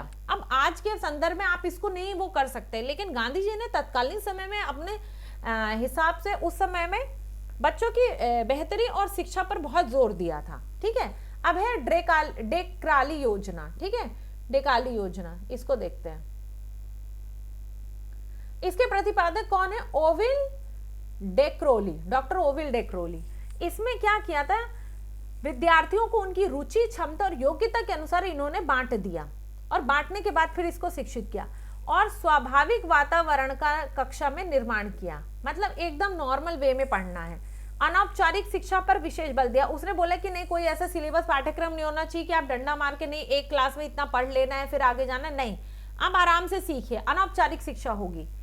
फिर बालकों में स्वाभाविक गतिशीलता बनाए रखने के लिए उन्होंने उनको प्रोत्साहन दिया, मतलब शाबाशी दी। ठीक है, और माना कि शाबाशी देने से ही बच्चे जो है आगे बढ़ते हैं।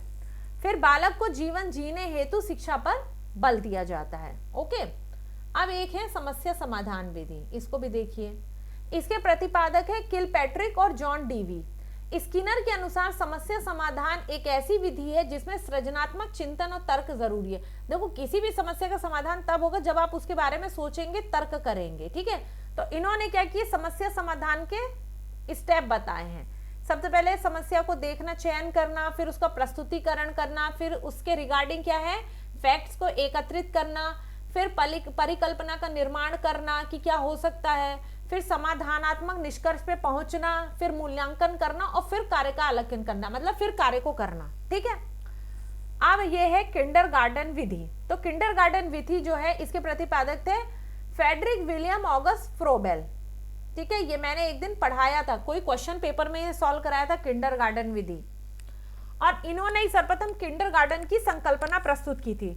इनके अनुसार पाठ्यक्रम का निर्माण बालक की आवश्यकता अनुसार एवं पाठ्यक्रम भी क्रिया आधारित होना चाहिए कि प्रकृति, खेल, आत्मक्रिया और सामाजिकता को पर्याप्त स्थान मिलना चाहिए। इन्होंने कहा कि देखो, पढ़ाई तो ठीक है, लेकिन सब चीजों को पर्याप्त स्थान देना चाहिए। ऐसे नहीं कि आपने सिर्फ पढ़ाया बाकी बच्चे को कुछ नहीं सिखाया, तो उसको सोशल एक्टिविटी भी आनी चाहिए, ये सारी चीजें आपको सिखानी है।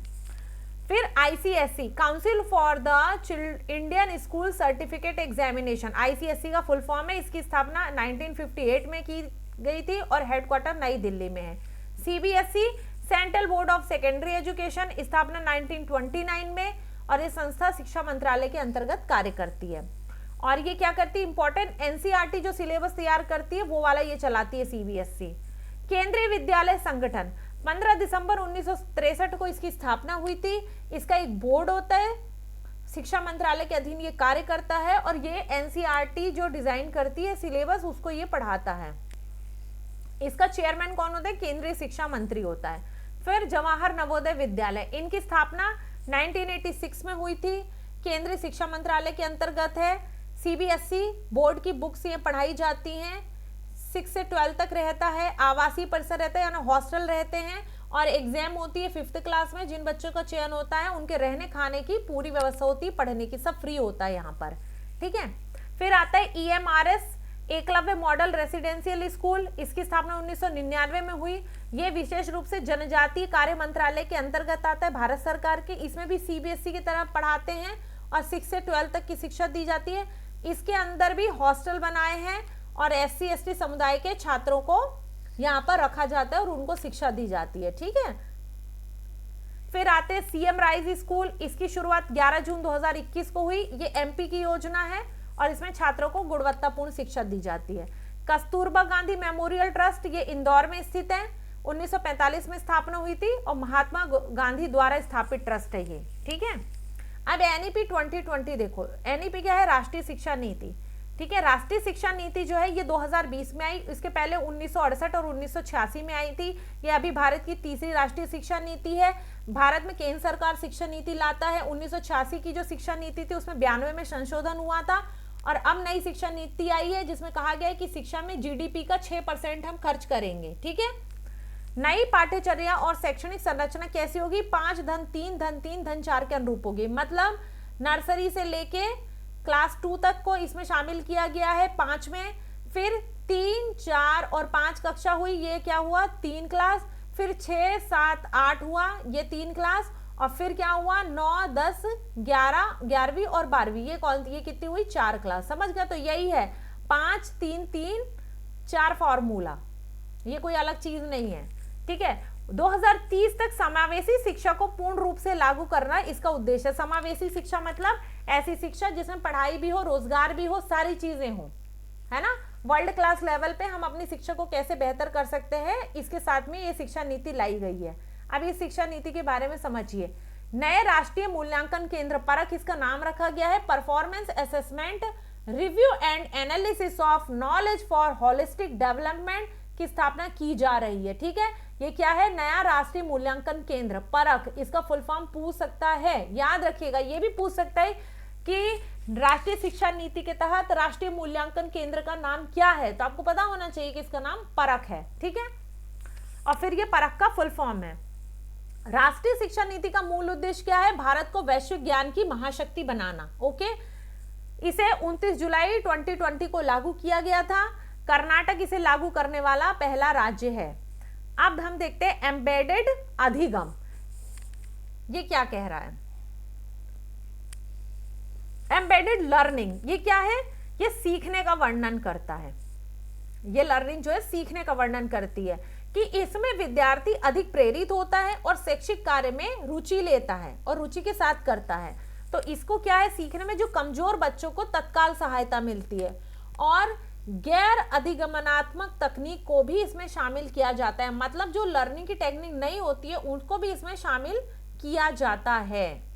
सहपाठी ट्यूटरिंग, इसमें क्या है? अधिक ज्ञान वाला बच्चा कम ज्ञान वाले बच्चों को व्यक्तिगत रूप से सिखाता है। होता है ना, क्लास में बहुत सारे बच्चे होते हैं, किसी को जल्दी समझ में आया, अब उसके दोस्त को समझ में नहीं आया, तो वो क्या करता है? अपने दोस्त को समझा देता है फटाफट। तो वो यही है सहपाठी tutoring.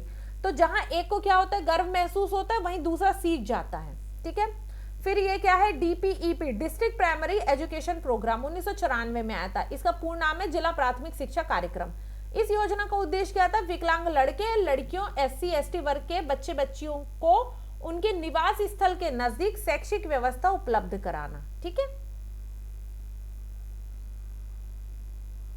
RTE act, right to education, शिक्षक अधिकार अधिनियम 2009 1 अप्रैल 2010 को लागू हुआ। 6 से 14 साल के बच्चों को निःशुल्क और अनिवार्य शिक्षा दी गई। 86वां संशोधन 2002, मैं इसको कितने बार बता चुकी हूँ। संविधान में अनुच्छेद 21 के तहत मौलिक अधिकार का दर्जा दिया गया है।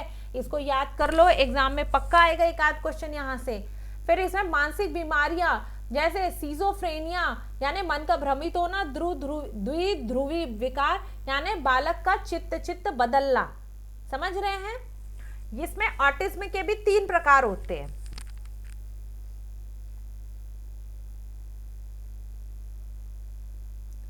सबसे पहले होता है क्लासिक, एस्पर्गर और परवेलिव। तो संप्रेषण से संबंधित, कम्युनिकेशन से संबंधित है, जिसमें वो हकला के बोलेगा, या कोई बड़ी अलंकृत भाषा नहीं समझ पाएगा, सांकेतिक भाषा समझेगा, वो है ये। फिर एस्पर्गर क्या होता है, सामाजिकता से संबंधित होता है, इसमें बालक किसी के साथ रहना और खेलना पसंद नहीं करता, वो अकेला रहना पसंद करता है। परवेलिव क्या होता है, मिश्रित प्रकार का होता है, जिसमें रूढ़िबद्धता की ओर परिवर्तन विरोधी होता है बालक, मतलब वो ज्यादा वो जहां है जैसा है उसको उसमें रहना पसंद है, वो ज्यादा चेंजेस नहीं चाहता है कि उसको ज्यादा परिवर्तन किया जाए, ठीक है, इस प्रकार का बालक होगा। एड्स, देखो एड्स में लेंटिवायरस से संक्रमित होते हैं, ये देखो ये एड्स के बारे में हम पहले भी पढ़ चुके हैं, फिर से वही चीजें रिपीट कर रहे हैं, हर जगह देखो कोई ना कोई चीज एक दूसरे से कनेक्टेड है, तो आपको पढ़ते समय ध्यान रखना है कि हमने इसको और पहले कहाँ पढ़ा था और कहाँ मैं चाहती तो इसको छोड़ भी सकती थी, लेकिन मैंने सोचा कि नहीं इसको एक बार और दे देते ताकि आपको पता चल जाए। क्यों? क्योंकि इसके अंतर्गत आपका है कि एड्स पीड़ित बच्चों की भी क्या सहायता की जाती है, ये आपके सिलेबस में दिया हुआ है, प्लीज सिलेबस उठा के देखिएगा कि हम कहाँ पे कौन सी चीज पढ़ रहे हैं, हम सारा सिलेबस कवर कर रहे हैं, ये 4th खंड का लास्ट टॉपिक चल रहा है और इसमें जितने भी टॉपिक है सारे इसमें आपको दिए गए हैं। आई होप आप लोग अच्छे से पढ़ रहे होंगे, क्योंकि आपकी पढ़ाई ही आपके साथ एग्जाम में जाएगी। ये क्या है, HIV वायरस है, यानी पहले ये SIV होता है, सीमियम इम्यूनो डिफिशियंसी वायरस, और फिर क्या होता है, ह्यूमन इम्यूनो डिफिशियंसी वायरस जो है वो हो जाता है, ठीक है। तो ये दोनों, ये इसका फुल फॉर्म यहाँ पे दे दिया है, ये वाला आपको याद होना चाहिए, पहले बहुत बार पढ़ा चुके हैं। फिर ये क्या है, लेंटिवायरस जो है बहुत सारे मैमल्स यानी स्तनधारियों में संक्रमण का कारण बनता है। प्रारंभिक रूप से लेंटिवायरस अफ्रीकी महाद्वीप के बंदरों में पाया गया था, ठीक है। फिर HIV 1 से संक्रमित व्यक्तियों की तुलना में HIV 2 में व्यक्तियों में वायरल मोड कम होता है। 1 दिसंबर 1988 से एड्स के विषय में जागरूकता हेतु विश्व एड्स दिवस मनाया जाने लगा। ये भी क्वेश्चन पूछ सकता है, विश्व एड्स दिवस कब मनाते हैं? 1992 में भारत में NAC को नेशनल एड्स कंट्रोल ऑर्गेनाइजेशन बनाया गया है और NACP राष्ट्रीय एड्स नियंत्रण कार्यक्रम की शुरुआत की गई, ये भी पहले पढ़ाया है। एड्स का सामान्य परिचय, इसके फुल फॉर्म दिया हुआ है, acquired immunodeficiency syndrome, human immunodeficiency virus HIV। AIDS एक लाइलाज बीमारी है जिसका कोई इलाज नहीं है, मानव शरीर में प्रतिरक्षा तंत्र को कमजोर बना देती है और जिसके कारण मानव अनेक अवसरवादी बीमारियों से ग्रसित हो जाता है और फिर उसकी मृत्यु हो जाती है, ठीक है। फ्रांस के वैज्ञानिक डॉक्टर मॉन्टेग्नर ने HIV को समलैंगिक पुरुषों के लिम्फ नोड से अलग किया था, ठीक है। फिर एड्स के चरण, तो नेशनल इंस्टीट्यूट ऑफ हेल्थ के अनुसार एड्स के मुख्यतः 3 चरण होते हैं। तीव्र संक्रमण, प्रारंभिक अवधि, इसे तीव्र रेट्रोवायरस सिंड्रोम या प्राथमिक HIV भी कहते हैं, 2 से 4 सप्ताह की अवधि तक होता है। व्यक्ति में फ्लू जैसे लक्षण होते हैं, लिम्फ नोड में सूजन आ जाती है, जननांगों में घाव होने लगता है। इस अवधि में बिना किसी वजह से बार बार बुखार आ जाता है और व्यक्ति को HIV की जांच करवाना चाहिए। फिर नैदानिक विलंबता, क्लिनिकल लेटेंसी या क्रॉनिक HIV इन्फेक्शन, इसमें उपचार के बिना HIV का दूसरा चरण 3 से 8 वर्ष तक, 8 या 10 वर्ष तक रह सकता है, ठीक है। इस अवधि में HIV मानव शरीर की T लिम्फोसाइट को धीरे धीरे संक्रमित करता है और मानव शरीर की CD+4 कोशिकाओं के साथ जुड़कर अपनी प्रतिलिपि तैयार कर लेता है। ART एंटी रेट्रोवायरल थेरेपी के बिना CD+4 T लिम्फोसाइट कोशिका 5 वर्षों से अधिक समय तक शरीर में बनी रहती है। देखो ये सब आपके पढ़ने के लिए दिया है, ऐसे एग्जाम में क्वेश्चन नहीं आएगा इतना अंदर से, लेकिन आपको जानने के लिए हमने सारी चीजें दे दी है ताकि आप पढ़ सके और समझ सके। फिर आए एड्स, तो ये अवसरवादी संक्रमण के रूप में जाना जाता है। इस दौरान मानव शरीर में CD+4 T लिम्फोसाइट कोशिकाओं की संख्या 200 कोशिकाएं प्रति माइक्रोलीटर से कम होती है। इस दौरान मानव शरीर में अनेक संक्रमित बीमारी पनपने रखती है। मानव शरीर के लगभग सभी अंग बीमारियों की चपेट में आ जाते हैं। नोट, सामान्य व्यक्ति में CD4 नामक T कोशिका 500 से 1600 प्रति माइक्रोलीटर तक होती है और इस अवधि के दौरान व्यक्ति 3 वर्ष तक जीवित रह पाता है, ठीक है। अब HIV की संरचना, तो HIV वायरस अनुवांशिकी पदार्थ सिंगल स्ट्रैंडेड RNA होता है, ssRNA, वह प्रोटीन से मिलकर ये बना होता है। मेम्ब्रेन इसकी लिपिड से बनी होती है। लिपिड क्या होता है? एक प्रकार का प्रोटीन होता है, ठीक है। और HIV रेट्रोवायरस फैमिली का सदस्य, इसका वंश लेंटिवायरस है। HIV वायरस का सिंगल स्टेटेड आरएनए CD+4 कोशिका से जुड़कर ट्रांसक्रिप्टेस एंजाइम की सहायता से SSDNA में बदल जाता है।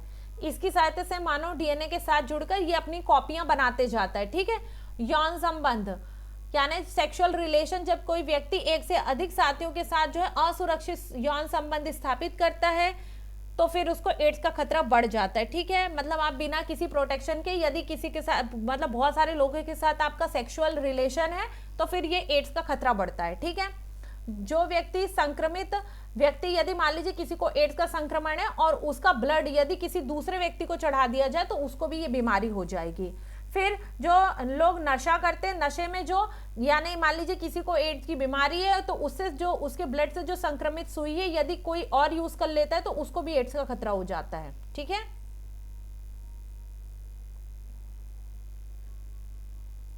फिर माता से शिशु में यदि किसी माँ को है तो जो बच्चा है उसको गर्भावस्था में हो जाएगा या प्रसव के दौरान हो जाएगा या फिर स्तनपान के दौरान दूध पिलाने से भी उस बच्चे को एड्स फैलेगा।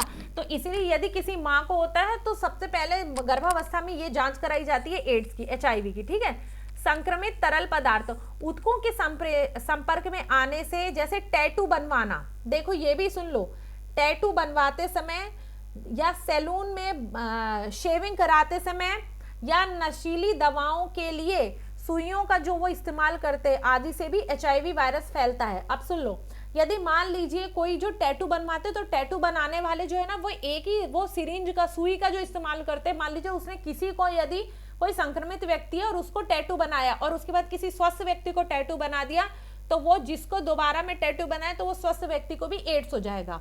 दूसरा, ये सैलून में क्या होता है, जो ब्लेड वगैरह यूज करते हैं वो लोग, तो यदि मान लीजिए कोई व्यक्ति संक्रमित है तो देखिए कोई भी व्यक्ति खुद तो बताता नहीं कि भाई मैं संक्रमित हूं, तो यदि कोई व्यक्ति संक्रमित है और उसको मान लीजिए कट लग जाए, ठीक है, सैलून में कट भी लग जाते हैं कभी कभी शेविंग कराते समय, तो यदि शेविंग कराते समय उसको कट लग गया और वो जो उसके ब्लड पार्टिकल्स है यदि उसके वो रेजर में या उसके उस तरह जो है उस पे लग जाए किसी शेविंग करने वाले के, ठीक है, और बाद में कोई स्वस्थ व्यक्ति की वो शेविंग करते हैं और यदि उससे कट लग जाता है किसी स्वस्थ व्यक्ति को तो उसको भी एड्स हो सकता है।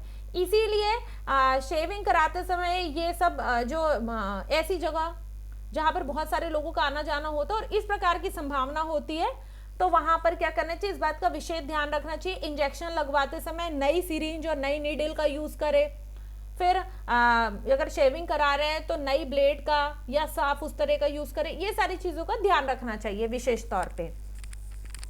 फिर एड्स की जांच के लिए सबसे पहले रैपिड किट टेस्ट किया जाता है। देखो इसमें एक बात मेरे को और याद आ गई, वो मैं बता देती हूँ। कभी कभी ऐसा होता है कि आप बाहर कुछ खाते हैं, है ना, तो जैसे ऐसी जगह है जहां पर इसका ज्यादा यूज होता है, कटिंग चॉपिंग का ज्यादा यूज होता है, तो ऐसी जगहों पे यदि मान लीजिए कोई संक्रमित व्यक्ति है और वो वही सामग्री बेच रहा है, कटिंग चॉपिंग कर रहा है, और यदि उसके हाथ में ही कट लग जाए और उसका ब्लड उस खाने में चला जाए और यदि आप उसे खा लेते हैं तब भी एड्स की संभावना होती है। ठीक है ना, तो ये सब चीजों का बड़ा विशेष ध्यान रखना चाहिए। एड्स की जांच के लिए सबसे पहले रैपिड किट टेस्ट किया जाता है। रिपोर्ट सकारात्मक आने पर एलिसा टेस्ट से पुष्टि की जाती है, ठीक है, और एलिसा टेस्ट पॉजिटिव आने पर वेस्टर्न ब्लॉस्ट टेस्ट दोहराया जाता है। ये देख लो, ये इतने सारे टेस्ट होते हैं। फिर HIV viral load test, HIV मरीज के पॉजिटिव होने के पुष्टि के उपरांत HIV वायरल लोड टेस्ट भी करवाना होता है ताकि उपचार की प्रगति की निगरानी की जा सके। RT-PCR, है ना, और NASBA द्वारा वायरस लोड का पता लगाते हैं। ये दो टेस्ट भी कराते हैं, तो इससे पता चलता है कि अभी वायरस जो है वो कितना प्रभावकारी हुआ है। ठीक है, CD4 सेल काउंट, इसके द्वारा मरीज की प्रतिरक्षा प्रणाली की कमजोरी का पता लगाता है, यानी इसकी इम्यूनिटी लेवल किस लेवल पे है इससे पता करते हैं। और CD4 जितना ज्यादा होगा वह उतना स्वस्थ माना जाएगा। यदि उसका CD4 बढ़िया है तो फिर वो व्यक्ति जो है वो स्वस्थ माना जाता है। जैसे जैसे CD4 कम होगा वैसे वैसे वो जो है उसके अंदर वायरस का लोड ज्यादा बढ़ता जाएगा। एड्स के मरीज में CD4 T कोशिकाएं 200 प्रति माइक्रोलीटर से भी कम हो जाती है, जो एक गंभीर स्थिति है। मतलब उनकी जो इम्यून सिस्टम है वो इतना कमजोर हो जाता है। फिर एड्स की रोकथाम के लिए भारत में क्या प्रयास हुए, तो HIV एड्स नियंत्रण व निवारण और नियंत्रण अधिनियम 2017 बनाया गया। फिर एड्स की रोकथाम के लिए क्या हुआ, जागरूकता, जन जागरूकता अभियान चलाया गया। एड्स के मरीज के लिए दवाई आई ART और AZT, एंटी रेट्रोवायरल थेरेपी और एजिडोथाइमिडीन थेरेपी, ठीक है। रोरशा मसी लक्ष्य परीक्षण, इंक ब्लड टेस्ट, यह किशोर बच्चों 13 से 19 वर्ष की आयु के बच्चों के लिए उपयोगी होता है, ठीक है। प्रासंगिक अंतर्बोध परीक्षण TAT टेस्ट, यह परीक्षण 14 वर्ष की आयु से अधिक बालकों एवं बालिकाओं के लिए उपयोगी होता है। देख लो ये किस किस के लिए कौन कौन सा एज वाइज दिया हुआ है, ठीक है। ये आपको पढ़ना है, याद करना है। बाल प्रसंगात्मक बोध या बाल संप्रत्यक्ष परीक्षण, चिल्ड्रन एपर्सेप्शन टेस्ट, इसका उपयोग 3 से 10 वर्ष की आयु के बालकों के लिए व्यक्तिगत परीक्षण के लिए उपयोगी होता है। वाक्य कहानी पूर्ति परीक्षण, सेंटेंस या स्टोरी कंप्लीशन टेस्ट 14 से 19 वर्ष के बालकों के लिए उपयोगी होता है। सृजनात्मक बालकों के लिए बाकर मेहंदी ने 4 शाब्दिक परीक्षण निम्न है। देखो भाई, ये सृजनात्मक बालकों के लिए यहाँ पर अलग से ये एक अलग चीज है ना, कि अब उसके साथ ये यहाँ पर एड्स वाला खत्म हो गया है, अब आगे चल रहे हैं, दूसरी चीजें पढ़ रहे हैं। बाकर मेहंदी ने 4 शाब्दिक परीक्षण टेस्ट बताए, किसके लिए, सृजनात्मक बालकों के लिए। तो ये कौन से टेस्ट हैं, एक है परिणाम टेस्ट, फिर असामान्य प्रयोग परीक्षण, नए संबंधों का पता लगाना और उत्पाद सुधार परीक्षण, ठीक है। ये है, ये 4 हैं। कौन से, शाब्दिक परीक्षण। अब इसने 3 अशाब्दिक परीक्षण भी दिए हैं, ये बाकर मेहंदी ने 3 अशाब्दिक परीक्षण भी दिए हैं। तो इसमें क्या, एक चित्र बनाना है और एक है चित्र पूर्ति और एक है त्रिभुजाकार और अंडाकार आकृति रेखाएं, ठीक है। और ये टाइम भी इनका दिया है। फिर विदेशों में निर्मित परीक्षण, अब विदेशों में कौन कौन से और परीक्षण हुए ये भी देख लो। एक है गिलफोर्ड और मैरीमिल्ड कॉलेज छात्रों के लिए सृजनात्मक परीक्षण, टॉरेंस का है सृजनात्मक चिंतन के परीक्षण और हैरिस का है वैज्ञानिक सृजनात्मकता परीक्षण। भारत में निर्मित परीक्षण, पासी ने बनाया सृजनात्मक परीक्षण बैटरी, बाकर मेहंदी ने बनाया सृजनात्मक चिंतन परीक्षण, मजूमदार ने बनाया वैज्ञानिक सृजनात्मकता परीक्षण और चौहान और तिवारी ने बनाया सृजनात्मकता परीक्षण, ठीक है। ये हमने विदेश का भी बता दिया और भारत का भी बता दिया है। अब देखिए अपसारी चिंतन। अपसारी चिंतन क्या होता है, मैंने उस दिन अपसारी का अर्थ बताया था कि आप यहाँ बीच में खड़े और ये चारों तरफ फैलना, ठीक है, ये होता है अपसारी। बहुविध चिंतन कहते हैं, आगमनात्मक चिंतन कहते हैं ऐसा चिंतन जो जटिल, कठिन और उच्च स्तरीय होता है या नया होता है, उसको अपसारी चिंतन कहते हैं। यह चिंतन को विकेंद्रीकरण चिंतन भी कहते हैं, ठीक है। अपसारी चिंतन सृजनशील बालक का चिंतन होता है, यानी आप यहाँ खड़े हैं और ये विस्तार हो रहा है, विकेंद्रीकरण हो रहा है, समझ गया ना, ये मैंने पहले भी इसलिए बताया था। तो ये क्या हुआ, अपसारी चिंतन। अभिसारी चिंतन, अभिसारी चिंतन क्या होगा, ये एक जगह एकत्रित होगा। अभिसारी मतलब एक जगह एकत्रित होना, ये ऐसे, तो ये क्या होगा, एकविध चिंतन या इसको निगमनात्मक चिंतन कहेंगे। ऐसा चिंतन क्या होता है, जटिल, कठिन और उच्च स्तरीय, परंपरागत और रूढ़िवादी होगा, इसको अभिसारी चिंतन कहेंगे। और इसको क्या कहते हैं, केंद्रीकृत चिंतन। देखो ये सब केंद्र में आ रहा है ना, सब केंद्र में आ रहा है, तो इसको क्या कहते हैं, केंद्रीकृत चिंतन। और ऐसा चिंतन प्रतिभाशाली बालक का चिंतन होगा। वैशलर, WISC, ठीक है, वैशलर इंटेलिजेंस स्केल फॉर चिल्ड्रन, ये वैशलर ने ये स्केल बनाया 5 से 15 वर्ष के बालकों के लिए। इसका भारतीय अनुकूलन PN मेहरोत्रा ने बनाया था 1975 में 11 से 17 वर्ष के बालकों के लिए, ठीक है। फिर आता है WPPSI, वैशलर प्री स्कूल और pre primary scale of intelligence, 0 से 6 वर्ष के बच्चों के लिए। तो ये समय समय पे क्या है, उचित इसके इमोशन, संवेगात्मक बुद्धि परीक्षणों को, जैसे mayor emotional intelligence scale MEIS, मंगल संवेगात्मक बुद्धि मापनी द्वारा बालकों के संवेगात्मक स्तर का मापन करते रहना चाहिए, यानी उनके इमोशंस का स्केलिंग करना चाहिए, नापना चाहिए। फिर अपराधी बालकों के उपचार की सर्वोत्तम विधि व्यक्ति इतिहास विधि यानी केस स्टडी मेथड होती है। यह विधि निदानात्मक विधियों में सर्वश्रेष्ठ है। इसके जन्मदाता टाइडमैन है। देखो केस स्टडी मेथड किसने दिया, टाइडमैन ने दिया, ठीक है। केस स्टडी क्या होती है, किसी एक विषय पर केस मतलब पूरा उसको पढ़ना समझना, ये होती है केस स्टडी। ठीक है। सांवेगिक स्थिरता युक्त व्यक्तित्व सर्वोत्तम माना जाता है। किसी के अंदर सांवेगिक स्थिरता होगी, ऐसा व्यक्ति मतलब उसके इमोशंस उसके कंट्रोल में होंगे, ऐसे व्यक्ति को सर्वोत्तम मानते हैं कि ऐसा आदमी जो है अच्छा है, जो अपने इमोशंस को कंट्रोल में रखता है। ठीक है।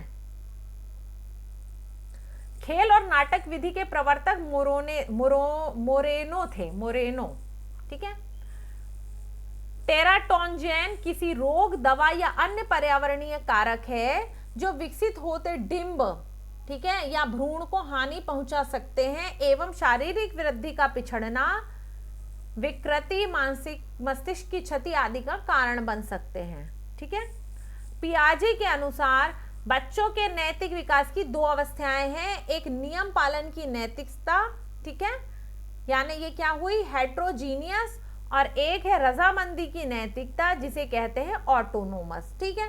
तो इनका मानना था कि बच्चों का मानना है कि नियम सार्वभौमिक होते यानी सबके लिए एक जैसे होते, जो किसी बाहरी प्राधिकरण द्वारा तय किए जाते और थोपे गए, मतलब किसी बाहर के व्यक्ति ने बना दिया और उन बच्चों पर थोप दिया है। ये मानते हैं कि नियमों को बदला नहीं जा सकता, परंतु जो नियम को तोड़ेगा उसे दंड अवश्य मिलेगा, क्योंकि बच्चे नैतिक विकास की इस अवस्था में नियमों की अपरिवर्तनशीलता को मानते हैं। वे कभी भी इन नियमों के परिवर्तन के प्रति कोई लचीलापन नहीं दिखाते हैं। ठीक है। और रजामंदी की नैतिकता क्या होती है, जैसे जैसे बच्चे बड़े होते हैं उनकी नैतिकता की समझ जो है ज्यादा लचीली होने लगती है और बच्चे विश्वास करने लगते हैं कि वह नियम जो है सभी लोगों के लिए होते हैं, तथा यदि ऐसा नहीं है तो सभी की सहमति से नियम बदला जा सकता है। मतलब ये टाइप के जो बच्चे हैं वो कहते हैं कि नहीं, नियम एक बार बन गया तो ये बदलेगा नहीं, लेकिन ये टाइप के जो बच्चे ऑटोनोमस, इन्होंने कहा नियम तो है लेकिन बाद में हम इसको सबकी सहमति से बदल भी देंगे। ठीक है। लॉरेंस कोहलबर्ग के अनुसार नैतिक विकास के 3 चरण हैं। एक है पूर्व पारंपरिक नैतिकता, पारंपरिक नैतिकता और उत्तर पारंपरिक नैतिकता। ठीक है। इसने 3 चरण बताए कोहलबर्ग ने। अब ये कुछ योजनाएं हैं, जैसे है मध्याह्न भोजन योजना, मिड डे मील। इसको हमने पहले भी बहुत सारा डिटेल में पढ़ा है, तो मैं इसको ज्यादा डिटेल में नहीं पढ़ाऊंगी, आप इसको पढ़ लेंगे। 1995 से स्टार्ट हुआ था और इसको जो है अक्टूबर 2007 में योजना को उच्च प्राथमिक कक्षाओं यानी 6 से 8 तक के बच्चों को भी इसमें शामिल कर दिया गया है, यानी मिडिल स्कूल में भी लाया गया। ठीक है। और ये क्यों किया गया, पोषण में सुधार और बच्चों को स्कूल में आकर्षित करने के लिए। फिर है समग्र शिक्षा अभियान, ये 2018 से आया। तो पूर्व प्राथमिक विद्यालय से लेकर 12वीं कक्षा तक के विद्यालय के लिए भारत सरकार ने इसको 2018 में चालू किया गया। ठीक है। और ये सभी विद्यालयों में सतत रूप से देखता है। इसका उद्देश्य क्या है कि पूर्व प्राथमिक विद्यालय से लेके हायर स्कूल, मतलब प्राइमरी स्कूल से लेके हायर सेकेंडरी तक के जो है बच्चे हैं, उनमें क्या करना, समावेशी और समता मूलक गुणवत्तापूर्ण शिक्षा सुनिश्चित करना, यानी सबको शिक्षा मिलनी चाहिए। ठीक है। इसीलिए ये समग्र शिक्षा अभियान लाया, क्योंकि इन्होंने माना कि प्राइमरी एजुकेशन का भी बहुत महत्व और आवश्यकता है। और ये क्या है, पढ़े भारत बढ़े भारत कार्यक्रम को मान्यता देता है। ठीक है। पढ़े भारत बढ़े भारत कार्यक्रम को ये मान्यता देता है। अब पढ़े भारत और बढ़े भारत क्या है ये देखो। ये भारत सरकार द्वारा प्राथमिक विद्यालयों के लिए लाया गया, विशेष रूप से कक्षा 1 और कक्षा 2 के बच्चों के लिए, जो प्रारंभिक भाषा और साक्षरता है ना, और प्रारंभिक संख्यात्मकता के आधारभूत लर्निंग को इसमें सुधार करने के लिए, मतलब जो इनिशियल स्टेज है फर्स्ट क्लास सेकेंड क्लास में जो बच्चों की, उसमें इनको 3 चीजें करना। क्या, एक तो भाषा सिखाना, चाहे उनकी जो रीजनल लैंग्वेज है वो है, या उनको जो बेसिक लर्निंग में जो उनको सिखाया जाता है प्रारंभिक अक्षर ज्ञान होता है, और इसके साथ साथ गणित की भी बेसिक जानकारी को सुधारने के लिए इसको आरंभ किया गया था 2014 में। ठीक है। फिर राष्ट्रीय शिक्षा नीति NEP, ये बता दिया 1986 में आई थी, 68 में आई थी, 86 में आई थी, फिर सुधार करके ये 2020 में नई आ गई है। ठीक है, तीसरी वाली। फिर राष्ट्रीय पोषण नीति 2013 में आई है। राष्ट्रीय बाल नीति 2013 में आई है, बाल नीति भी 2013 में आई है, और ये सभी बच्चों के स्वस्थ विकास संरक्षण के प्रति प्रतिबद्धता को पुनः पुष्टि करती है कि बच्चों का स्वस्थ विकास होना चाहिए और संरक्षण होना चाहिए। इसके साथ में उत्तरजीविता, स्वास्थ्य, पोषण, विकास, शिक्षा, संरक्षण और सहभागिता को प्रत्येक बच्चे को, मतलब प्रत्येक बच्चा इसका बिना किसी शक के वो अधिकारी है, निर्विवाद अधिकारी है कि हर बच्चे को ये सारी चीजें मिलनी चाहिए। ये राष्ट्रीय बाल नीति कहती 2013 की। ठीक है, अब राष्ट्रीय प्रारंभिक बाल्यावस्था देखभाल और शिक्षा नीति 2013, 6 वर्ष से कम आयु के सभी बच्चों के लिए इसको लाया गया था ताकि हर बच्चे को गुणवत्तापूर्ण प्रारंभिक शिक्षा मिल सके। ये क्या है, निःशुल्क है, सार्वभौमिक, समावेशी है, समतामूलक है, आनंदपूर्ण है, नींव डालने और पूर्ण क्षमता की प्राप्ति हेतु इसको लाया गया है। ठीक है, इसमें मुख्य उद्देश्य क्या है, 6 वर्ष से कम आयु के बच्चों को समग्र विकास करना और इनको लर्निंग के लिए एक्टिव करना। ठीक है, ताकि ये एक्टिव तरीके से लर्निंग कर सके। इसको ईसीसी शब्द 3 मुख्य शब्दों से मिलकर बना है, प्रारंभिक बाल्यावस्था, देखभाल और शिक्षा। ठीक है, early childhood and education. Okay, और प्रारंभिक बाल्यावस्था में जन्म से 6 वर्ष तक की अवधि आती है।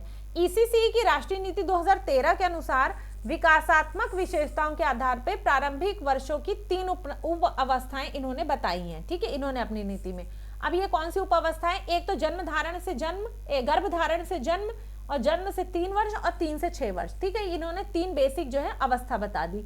अब इसमें इन्होंने बता दिया कि सबसे महत्वपूर्ण अवस्था है, इसमें सबसे तीव्र गति से विकास होता है, वृद्धि होगी, तो बच्चे को क्या स्नेह और प्रेम देना चाहिए, स्वच्छ सुरक्षात्मक वातावरण होना चाहिए, शिक्षा के प्रति प्रयोग करवाना, अवलोकन करवाना, उनको इंटरेक्शन करवाना और मूल्यों को ग्रहण करने की प्रक्रिया इसके अंतर्गत आती है। ठीक है, ये सारी चीजें थी। अब आती है बच्चों के लिए राष्ट्रीय कार्य योजना 2016। एनपीएसी सभी बच्चों की उत्तरजीविता, आत्मसम्मान, स्वास्थ्य, पोषण आदि सभी अधिकारों को सुनिश्चित करता है। ठीक है, ये एक रणनीतिक हस्तक्षेप, ये रणनीतिक हस्तक्षेपों के साथ रोके जा सकने वाले जो बच्चों की मृत्यु होती है, नवजात मृत्यु की मृत्यु और मातृ प्रसव को भी कम करने के लिए ये काम कर रहा है। ठीक है, तो ये क्या है, भारत नवजात शिशु कार्य योजना 2014 से आरंभ हुई है। फिर कामकाजी माताओं के बच्चों के लिए राजीव गांधी राष्ट्रीय शिशु गृह योजना जो है वो, यानी जो क्रैच की सुविधा है वो चालू की गई है। ठीक है, क्रैच के बारे में मैंने पहले पढ़ाया है।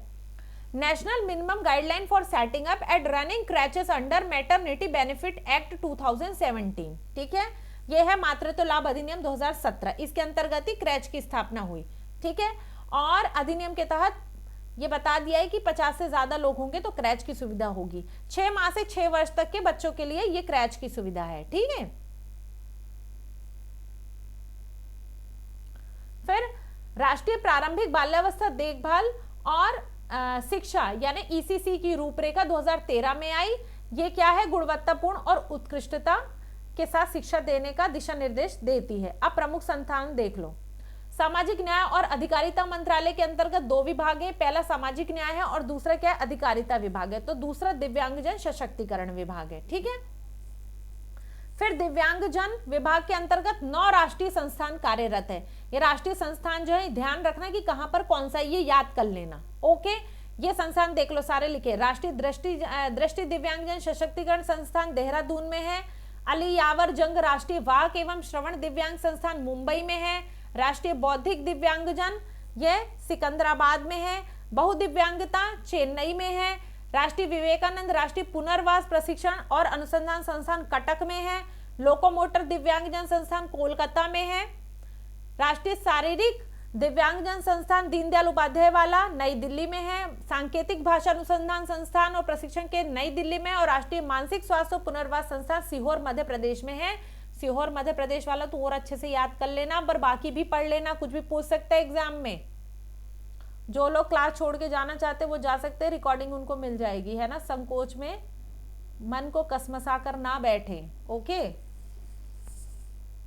बच्चे थोड़े ही हैं लेकिन फिर भी जो जाना चाहते जा सकते हैं। दिव्यांगजनों के लिए मुख्य आयुक्त, तो दिव्यांगजनों के लिए मुख्य आयुक्त जो है सीसीपीडी का कार्यकाल दिव्यांगजन समान अवसर अधिकारों का संरक्षण और पूर्ण भागीदारी अधिनियम 1995 की धारा 57A के तहत इसको स्थापित किया गया था। ठीक है, और इसको अभी वर्तमान में अनुच्छेद 75(1) के तहत इस अधिनियम के इनको नियुक्त किया जाता है। ठीक है, फिर आता है राष्ट्रीय न्यास। तो ऑटिज्म, ये सेरेब्रल पाल्सी, ये सारी जो बहुदिव्यांगता है, इनके कारण जो है 1999 में इसको एक वैधानिक निकाय के रूप में बनाया गया था। इसका मुख्य उद्देश्य क्या है? इन दिव्यांगजनों को यथासंभव स्वतंत्र रूप से जीने के लिए सक्षम और सशक्त बनाना। मानसिक स्वास्थ्य अधिनियम, इसमें क्या है? दिव्यांगजन जो है इनको समान अवसर, इनके अधिकारों का संरक्षण और पूर्ण भागीदारी देने के लिए 1995 में अधिनियम लाया गया। मानसिक बीमारी को एक प्रकार की दिव्यांगता की मान्यता भी दी गई इसमें। और यदि मानसिक रूप से बीमार व्यक्ति का इलाज मानसिक स्वास्थ्य अधिनियम 1987 से संचालित किया गया। यह स्वास्थ्य एवं परिवार कल्याण मंत्रालय द्वारा संचालित होता है। फिर आती है सक्षम छात्रवृत्ति योजना। इसमें सक्षम छात्रों के लिए तकनीकी शिक्षा को प्राप्त करने के लिए दी जाने वाली छात्रवृत्ति है। यह शिक्षा मंत्रालय के अंतर्गत आती है और इसे AICTE क्रियान्वित करती है। ठीक है। फिर आती है विद्यांजलि। तो विद्यांजलि योजना के तहत क्या है? उच्च शैक्षणिक संस्थान में संकाय सेवारत सेवानिवृत्त वैज्ञानिकों, सरकारी अर्ध सरकारी सशस्त्र बलों के सेवानिवृत्त कर्मियों, NRIs, गृहिणियों, फेलोशिप आदि के माध्यम से स्वेच्छा से छात्रों के लिए उपचारात्मक कक्षाएं और प्रशिक्षण कार्यक्रम संचालित होते हैं। ठीक है। उन्नत भारत अभियान 2014 में इसकी शुरुआत हुई थी। इसने क्या किया? समाज और गांव से इनको जोड़ने का काम किया। उच्च शिक्षा संस्थानों को, इसमें विद्यार्थियों और संकाय को किताबी ज्ञान के अलावा व्यवहारिक ज्ञान भी दिया गया। और 2020-21 से मार्च 2026 तक के लिए इसको अब बढ़ा दिया गया है। ठीक है। तो ये भी पूछ सकते हैं उन्नत भारत अभियान को कहां तक के लिए बढ़ा दिया गया है, तो आपको पता होना चाहिए मार्च 26 तक के लिए बढ़ाया है। फिर उल्लास नव भारत साक्षरता कार्यक्रम, ये राष्ट्रीय शिक्षा नीति 2020 की सिफारिशों के अनुसार लाया गया। इसकी अवधि है 2022 से 2027 तक, 5 साल की अवधि के लिए। न्यू इंडिया लिटरेसी प्रोग्राम नामक एक केंद्र प्रायोजित योजना शुरू की गई है। तो ये भी पूछ सकता है कि न्यू इंडिया लिटरेसी प्रोग्राम क्या है। ठीक है। और ये जो लोग अभी क्लास छोड़ के गए हैं, भैया वीडियो अच्छे से ध्यान से देख लेना, इसमें से बहुत प्रश्न आएंगे, फिर बाद में ये नहीं कहना आपने बताया नहीं। ओके। इस योजना का प्रारंभिक उद्देश्य 15 वर्ष है। उससे अधिक आयु के सभी वयस्कों को सशक्त बनाना और खुद को शिक्षित करने का अवसर जिनको नहीं मिला है उनके लिए है। देश के विकास में योगदान करने में इनको सक्षम बनाना। और इस योजना के 5 घटक है। कौन कौन से? मूलभूत साक्षरता और गणितीय सक्षमता, महत्वपूर्ण जीवन कौशल, बुनियादी शिक्षा, ये नहीं काट लेना, व्यावसायिक कौशल और सतत शिक्षा। ठीक है। अब देखो, बाल श्रम निषेध और विनियमन अधिनियम 1986 में आया था। इसका स्रोत क्या है? ये है अंतरराष्ट्रीय कानून द मिनिमम एज कन्वेंशन 1973। स्रोत क्या है? The world's forms and child labour convention 1999। इस कानून के तहत भारत में बालकों को श्रम करने से रोकने हेतु सरकार द्वारा समय पर कानून बनाए गए, समय समय पे। कारखाना अधिनियम 1948 में बना। राष्ट्रीय बाल श्रम नीति 1987 में बनी। ठीक है। अनुच्छेद 24 में दिया हुआ है कि 14 वर्ष से कम उम्र के बालकों को फैक्ट्री, कारखाने और संकटग्रस्त निर्माण जोखिम भरे कार्यों में श्रम करने हेतु निषेध किया गया। ये मैंने बहुत अच्छे से याद कराया था। और बाल श्रम निषेध अधिनियम 1986 में क्या है कि 2016 में इसको संशोधित किया है और इसके अंतर्गत क्या किया? 14 वर्ष से कम उम्र के बच्चों के शारीरिक श्रम को पूर्णतः प्रतिबंध का प्रावधान कर दिया गया है। पेंसिल पोर्टल, देखो पेंसिल पोर्टल बहुत इंपॉर्टेंट है, ये भी क्वेश्चन पूछ सकता है। इसका फुल फॉर्म होता है platform for effective enforcement for no child labour. ठीक है। भारत सरकार का एक इलेक्ट्रॉनिक पोर्टल है। इसका मकसद बाल श्रम अधिनियम के प्रावधानों को लागू करना है और राष्ट्रीय बाल श्रम परियोजना NCLP को सही से चलाना है। इस हेतु केंद्र, राज्य और आमजन के सहयोग से इसे रोजगार मंत्रालय द्वारा लॉन्च किया गया था। अब यही बात है, यदि मान लीजिए पूछे पेंसिल पोर्टल बाल श्रम के लिए कौन चला रहा है, तो आप क्लिक सीधे पकड़ेंगे श्रम मंत्रालय, जबकि वो कौन चला रहा है? रोजगार मंत्रालय। तो इसीलिए ध्यान से पढ़ना बड़ा जरूरी है, क्योंकि एक एक प्रश्न बहुत जरूरी है, एक एक नंबर सिलेक्शन के लिए बहुत जरूरी है। अब देखो, घरेलू हिंसा से महिला संरक्षण अधिनियम 2005, ये अभी हम और पढ़ेंगे, लेकिन आप यही पढ़ लो। ठीक है। इसमें क्या क्या है? तो ये संसद ने पारित किया है, ये एक अधिनियम है। इसका उद्देश्य क्या है? घरेलू हिंसा से महिलाओं को बचाना, इनको विधिक सहायता उपलब्ध कराना। 26 अक्टूबर 2006 को ये लागू हुआ था, याद करना है इसको। पूरे भारत में लागू है। घरेलू हिंसा अर्थात कोई भी ऐसा कार्य जो महिला और किसी बच्चे 18 वर्ष से कम उम्र के जो बच्चे, बालक या बालिका के स्वास्थ्य, सुरक्षा, जीवन पर संकट, आर्थिक क्षति और ऐसी क्षति जो असहनीय हो, जिससे महिला और बच्चे को दुख और अपमान सहन करना पड़े, इन सभी को घरेलू हिंसा के दायरे में शामिल किया जाता है। महिलाओं के साथ होने वाली हिंसा के बारे में जागरूकता फैलाने के लिए वोग इंडिया ने लड़के रुलाते नहीं अभियान चलाया था, जबकि वैश्विक मानवाधिकार संगठन ब्रेक थ्रू द्वारा घरेलू हिंसा के खिलाफ बेल बजाओ अभियान चलाया गया। कोविड के दौरान घरेलू हिंसा के बढ़ते मामलों को संयुक्त राष्ट्र ने शैडो पेंडेमिक कहा है। जब कोविड में सब लोग घर पे थे तो उस समय ही महिलाओं के प्रति अपराध ज्यादा बढ़े। ठीक है, इसी को क्या कहा, शैडो पेंडेमिक, क्योंकि कोविड एक पेंडेमिक थी और जहां घरेलू हिंसा ज्यादा हो रही थी, बढ़ रही थी, उसको कहा शैडो पेंडेमिक। पत्नी को घरेलू हिंसा अधिनियम 2005 के तहत संयुक्त परिवार में साझा घर, शेयर्ड हाउस पर दावा करने का अधिकार प्राप्त होगा। किसी भी घरेलू संबंध या नातेदारी में किसी भी प्रकार का व्यवहार, आचरण और बर्ताव जिससे स्वास्थ्य, सुरक्षा, जीवन या किसी अंग को क्षति पहुंचती है, मानसिक और शारीरिक हानि होती है, या घरेलू हिंसा कहलाती है। इसमें क्या है, मारपीट करना, थप्पड़ मारना, काटना, ये सारी चीजें होंगी। लैंगिक शोषण भी इसके अंतर्गत आएगा, मतलब जबरदस्ती बलात्कार करना या बलपूर्वक शारीरिक संबंध बनाना। ठीक है, यदि फोर्स से कोई सेक्सुअल एक्टिविटी की जाती है तो वो भी इसके अंतर्गत आती है, भले ही वो उसकी पत्नी ही क्यों ना हो। मौखिक और भावनात्मक हिंसा, यदि उसको रोज ताने देते, गालियां देते हैं, अपमानित करते हैं, आचरण पर उसके आरोप लगाते हैं, तो ये भी उसके अंतर्गत आएगा। आर्थिक हिंसा, पैसे ले लेना, बच्चों की देखभाल के लिए पैसे ना देना, संसाधन ना देना, है ना, और या कोई उसको काम ना करने देना, ये भी आएगा। घरेलू हिंसा से पीड़ित महिलाओं को साझा घर, शेयर्ड हाउस में रहने का अधिकार प्रदान करता है। भले ही पीड़ित महिला के पति के पास घर का कोई कानूनी अधिकार ना हो, या घर सास ससुर की संपत्ति भी होगी, तब भी महिला को रहने का अधिकार उसमें होगा। अब जब किसी पुलिस अधिकारी, संरक्षण अधिकारी, सेवा प्रदाता या मजिस्ट्रेट को घरेलू हिंसा के बारे में पता चलता है तो पीड़ित को वो निम्न अधिकारों के बारे में बताते हैं कि आपके ये सारे अधिकार है। तो इसके तहत जो है वो आवेदन कर सकती है ना, कि उसको किस किस चीज क्या चाहिए, भाई आर्थिक राहत चाहिए, बच्चों के लिए अस्थायी आवास चाहिए, मुआवजा चाहिए, ये सारा वो बता सकती है, आवेदन कर सकती है।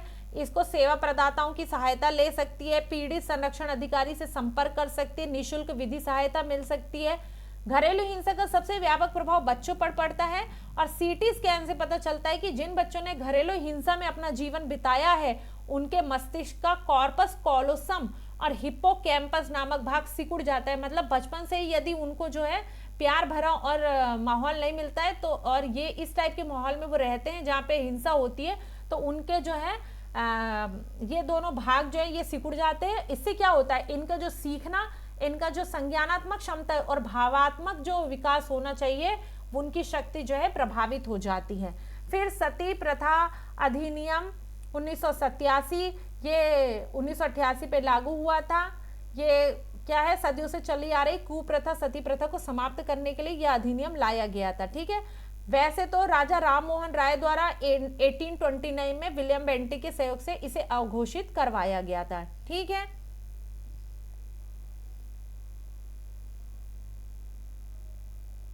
बाल विवाह हेतु रोकथाम हेतु सरकार के प्रयास, तो बाल विवाह निरोधक अधिनियम 1929 लाया गया, फिर बाल विवाह निषेध अधिनियम 2006 लाया गया। 21 वर्ष से कम उम्र के व्यक्ति को इस अधिनियम के तहत बालक माना जाएगा और 18 वर्ष से कम उम्र की लड़की को बालिका माना जाएगा। ठीक है, अर्थात विवाह योग्य उम्र ना होने पर भी विवाह का होना बाल विवाह कहलाएगा। बाल विवाह निषेध अधिनियम 2006 1 नवंबर 2007 को लागू हुआ था। फिर दहेज प्रतिषेध अधिनियम 1961,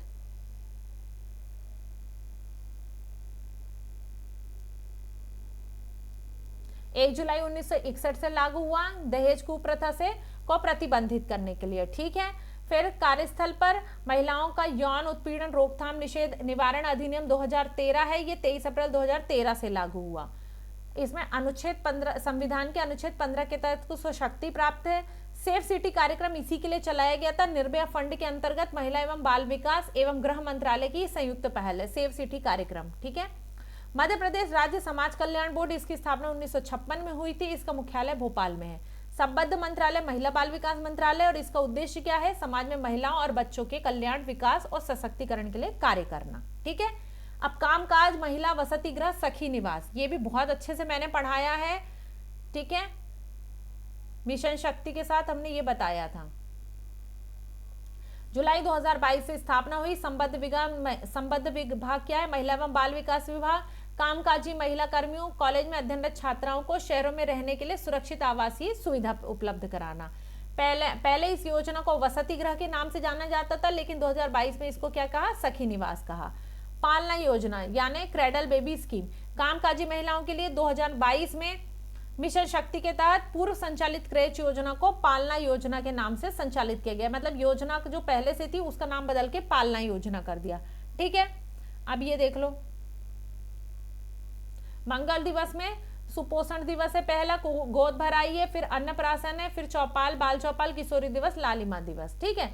मुख्यमंत्री राष्ट्रीय महिला सशक्तिकरण योजना 2013 से प्रारंभ की गई। जाबाली योजना 92-93 से प्रारंभ है। इसमें बेड़िया, बांसड़ा और सासी जनजातियों पर लक्षित है विशेष रूप से। शौर्य दल 2013 से प्रारंभ हुआ। ग्राम में इनका गठन करना है। एक दल में 5 महिला और 5 पुरुष होते हैं। राष्ट्रीय महिला आयोग 31 जनवरी 1992 से। फिर है trick and treat UNICEF box, इसका उपयोग बालकों की सुरक्षा संरक्षण को धन एकत्र करने के लिए इसका यूज किया जाता है, ठीक है। फिर गर्ल स्टार प्रोजेक्ट, इसका मकसद क्या है? भारत के उत्तरी राज्यों में लड़कियों को रोल मॉडल के तौर पे प्रस्तुत करना। सामरिक योजना 22 से 25 में, इसका उत्तरदायित्व है बाल केंद्रित सतत विकास लक्ष्यों में यूनिसेफ के योगदान का प्रतिनिधित्व करना और देश के कार्यक्रमों और राष्ट्रीय समितियों के लिए वैश्विक ढांचा प्रदान करना, ठीक है। संस्थागत सेवाएं, इंस्टीट्यूशनल सर्विस, अब ये देखो ये बहुत इंपॉर्टेंट है, इसको अच्छे से पढ़ना है ना। तो मध्य प्रदेश में अनाथ और बेसहारा बच्चों के संरक्षण, भरण पोषण, शिक्षा, चिकित्सा और पुनर्वास के लिए ये सारी संस्थाएं जो है ये काम करती है। अब ये शिशुगृह, क्रैश सेंटर जन्म से 6 वर्ष तक के बच्चों के लिए, ठीक है। फिर बाल गृह है 6 से 18 वर्ष के बच्चों की आयु के बच्चों के लिए देखरेख और संरक्षण के लिए, ठीक है। इसमें क्या करते हैं? इसमें उनका पुनर्वास भी करते हैं, ओके। देख रेख करेंगे, भरण पोषण करेंगे, उसका इलाज वगैरह भी कराएंगे, शिक्षण प्रशिक्षण करेंगे।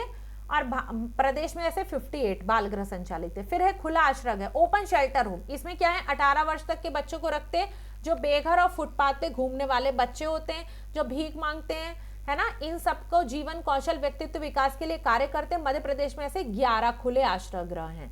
पश्चात वर्ती गृह यानी पोस्ट हाउस, इसमें क्या है? विशेष बालकों एवं बाल गृहों से 18 वर्ष की आयु पूर्ण करने के उपरांत मुक्त हुए बालक और बालिकाओं को 21 वर्ष की आयु पूर्ण होने तक यहाँ पे रखा जाता है और ये सारी उनको सुविधाएं दी जाती हैं।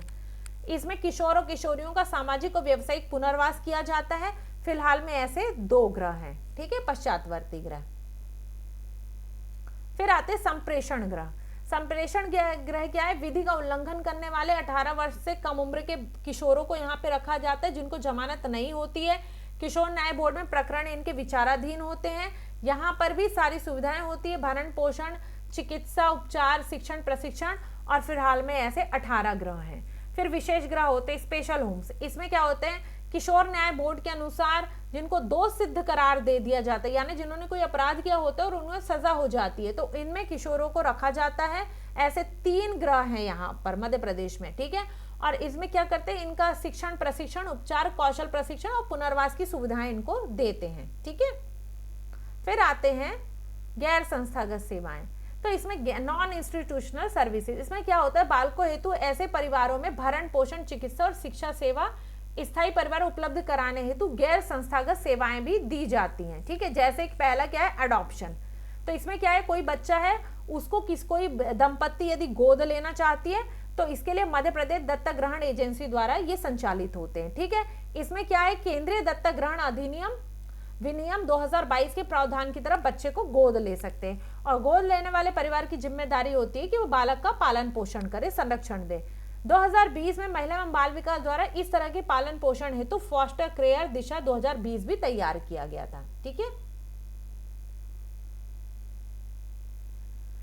0 से 6 आयु वर्ग के बालक, इसमें आने वाले बच्चों को क्या है? दीर्घकालीन पालन पोषण के बजाय दत्तक ग्रहण योजना के तहत स्थायी परिवार को उपलब्ध कराने की कोशिश की जाती है। मतलब इस आयु वर्ग के बच्चे हैं तो ये सोचते हैं कि भाई इनका पालन पोषण की जगह इनको किसी को हम गोद दे दें, ठीक है। फिर 6 से 18 आयु वर्ग के जो बच्चे होते हैं इनकी देखभाल संस्थाओं में, आश्रम में, गृह में की जाती है। असमर्थ माता पिता के बच्चे, ऐसे अभिभावक जो अपने बच्चों को पालन पोषण नहीं कर सकते, वो क्या करते हैं, जिला बाल संरक्षण इकाई को अपने बच्चों के पालन पोषण हेतु प्रार्थना पत्र लिखते हैं और ऐसे बच्चों के लिए आर्थिक सहायता के रूप में 2000 रुपए प्रतिमाह दिया जाता है। मतलब दिया जा सकता है, जरूरी नहीं है कि दिया जाए। वो चिट्ठी लिखेंगे, फिर उनका सारा जो है सर्वे होगा और उसके बाद में ये डिसाइड होगा कि इन्हें देना है या नहीं देना। फिर आता है प्रायोजन कार्यक्रम, स्पॉन्सरशिप प्रोग्राम। इसमें क्या है, बच्चों के जीवन स्तर को सुधारने के लिए और इनको देख रेख के लिए तो क्या करते हैं, वित्तीय सहायता देते। इस तरह के बच्चों को 2000 रुपए प्रतिमाह की आर्थिक सहायता दी जाती है। कब तक, 18 वर्ष तक के बालकों को, और 18 से 21 वर्ष तक के बालक को निजी स्पॉन्सरशिप द्वारा दी जाती है। मतलब ये सरकार नहीं देगी, किसी निजी व्यक्ति से उसको फंडिंग कराई जा सकती है। अब आती है एक पीएम केयर्स योजना। तो ये क्या केंद्र सरकार की योजना है। जिन बच्चों के अभिभावक कोविड-19 के दौरान जिनकी डेथ हो गई थी उनको ये योजना का लाभ दिया जाता है। फिर ये योजना 11 मार्च 2020 से 28 फरवरी 2021 के मध्य जिनके अभिभावक की मृत्यु हुई है, केवल कोविड-19 से, वो भी कोविड-19 से हुई है, उन्हीं को ये लाभ दे रहे हैं, ठीक है। तो शैक्षणिक सहायता के साथ साथ 23 वर्ष पूर्ण करने पर 10 लाख रुपए तक की राशि भी प्रदान की जाएगी ऐसे बच्चों को। फिर आयुष्मान भारत के तहत 5 लाख तक का स्वास्थ्य बीमा कवर भी दिया जा रहा है। और ये योजना कब प्रारंभ हुई थी, 29 मई 2021 को। और ये किस योजना से स्पॉन्सरशिप है, पीएम केयर फंड, ठीक है। इसके लिए पीएम केयर फंड की स्थापना की गई है। अब है मुख्यमंत्री कोविड-19 बाल सेवा योजना। तो ये जो है मुख्यमंत्री वाली योजना जो है कोविड-19, इसे 30 मई 2021 को प्रारंभ किया गया था। इसका उद्देश्य भी वैसा है कि जिनके माता पिता कोविड-19 में जिनकी डेथ हो गई थी उनको सहायता देना, ठीक है। फिर राष्ट्रीय जवाहर बाल भवन, मध्य प्रदेश सरकार द्वारा 3 जुलाई 1987 को इसकी स्थापना की गई थी। इसका मकसद 5 से 16 वर्ष के बच्चों को उनकी आयु, अभिवृत्ति, मतलब रुचि और क्षमता के अनुसार बहुत सारे विभिन्न सांस्कृतिक कार्यक्रमों में भाग लेने का अवसर देना। कस्तूरबा गांधी राष्ट्रीय बालिका विद्यालय 2006-07 के दौरान शुरू हुई। इसके अंतर्गत 75% SC, ST, OBC और 25% BPL वर्ग की बालिकाओं को प्राथमिकता दी जाती है। इसके अंतर्गत क्या है, आवासीय विद्यालय है और 12वीं तक की कक्षाओं को, छात्राओं को 12वीं तक की कक्षाओं में अध्ययन कराया जाता है, ठीक है। फिर है केयर फाउंडेशन। केयर फाउंडेशन जो है cooperative for assistant and relief everywhere, ये एक इंटरनेशनल एनजीओ है। इसका मकसद क्या है, मानवता सेवा और इसके विकास के लिए कार्य करना। स्थापना 1945 को यूएसए में हुई थी। 2011 में भारत इसका सदस्य बना था। Indian council for child welfare, इसकी स्थापना 1952 में हुई नई दिल्ली में। स्माइल फाउंडेशन 2002 में स्थापना हुई, मुख्यालय इसका नई दिल्ली में है। और ये क्या है, एकीकृत सामुदायिक विकास केंद्र गुना में संचालित हो रहा है, ये याद रखना। इसी तरह मूक, बधिर और बहरे बालक के लिए बड़वाह में एक केंद्र और संचालित है। Cry child right and you, इसकी स्थापना 1979 में हुई, मुख्यालय इसका मुंबई में है। ये संस्था बच्चों के स्वास्थ्य और पोषण के लिए कार्य करती है। SOS चिल्ड्रन विलेज यानी सोशल रिस्पॉन्सिबल सोसाइटी, इसकी स्थापना 1949 में ऑस्ट्रिया में हुई थी। ऑस्ट्रिया अपने देश में नहीं है भैया, विदेशी एक देश का नाम है ना। ऐसा मत सोचो कि अपने देश का कोई राज्य है, ठीक है। भारत में 1964 में इसने कार्य प्रारंभ किया था। Non governmental and non profitable organisation है। इसका उद्देश्य क्या है, बच्चों की शिक्षा और सामाजिक विकास के लिए कार्य करता है, परिवारों के सशक्तिकरण के लिए भी कार्य करता है। फिर भारत सेवक समाज, इसकी स्थापना 1952 में की गई थी। योजना आयोग ने इसकी स्थापना की थी। और क्या था इसमें, ग्रामीण और शहरी जनता को जागरूक करना, स्वैच्छिक सेवा के आयाम को खोजना और उन्हें विकसित करना। Kailash Satyarthi children's foundation KSCF, ये याद रखना, ये आ सकता है, इनको नोबेल पुरस्कार मिला था। इसकी स्थापना 2004 में हुई थी। इनने बचपन बचाओ आंदोलन चालू किया था और बाल श्रम के खिलाफ इनने बहुत बड़ा आंदोलन किया है। 2014 में मलाला यूसुफजई पाकिस्तान की है, इसके साथ इनको अंतरराष्ट्रीय शांति का नोबेल पुरस्कार मिला था। और ये विदिशा के हैं, ठीक है, मध्य प्रदेश के विदिशा के, इसलिए इंपॉर्टेंट हो जाते हैं। रेड क्रॉस, इसकी स्थापना 1863 में हुई थी स्विट्जरलैंड के जेनेवा में। हेनरी ड्यूरेंट ने इनकी स्थापना की थी। 8 मई को विश्व रेड क्रॉस दिवस मनाते हैं। और मुख्यालय कहाँ है, नई दिल्ली में। भारत का इंडियन रेड क्रॉस सोसाइटी का मुख्यालय नई दिल्ली में। रेड क्रॉस का मुख्यालय जेनेवा में है, स्विट्जरलैंड में, ठीक है। स्थापना इसकी 1920 में हुई थी, ठीक है। अब कानून देखो, बाल अधिकारों पे कन्वेंशन सीआरसी 1989 में यूएनओ की महासभा द्वारा अपनाई गई एक संधि है। 18 वर्ष से कम उम्र वाला व्यक्ति जो है इसके अनुसार बालक माना जाता है।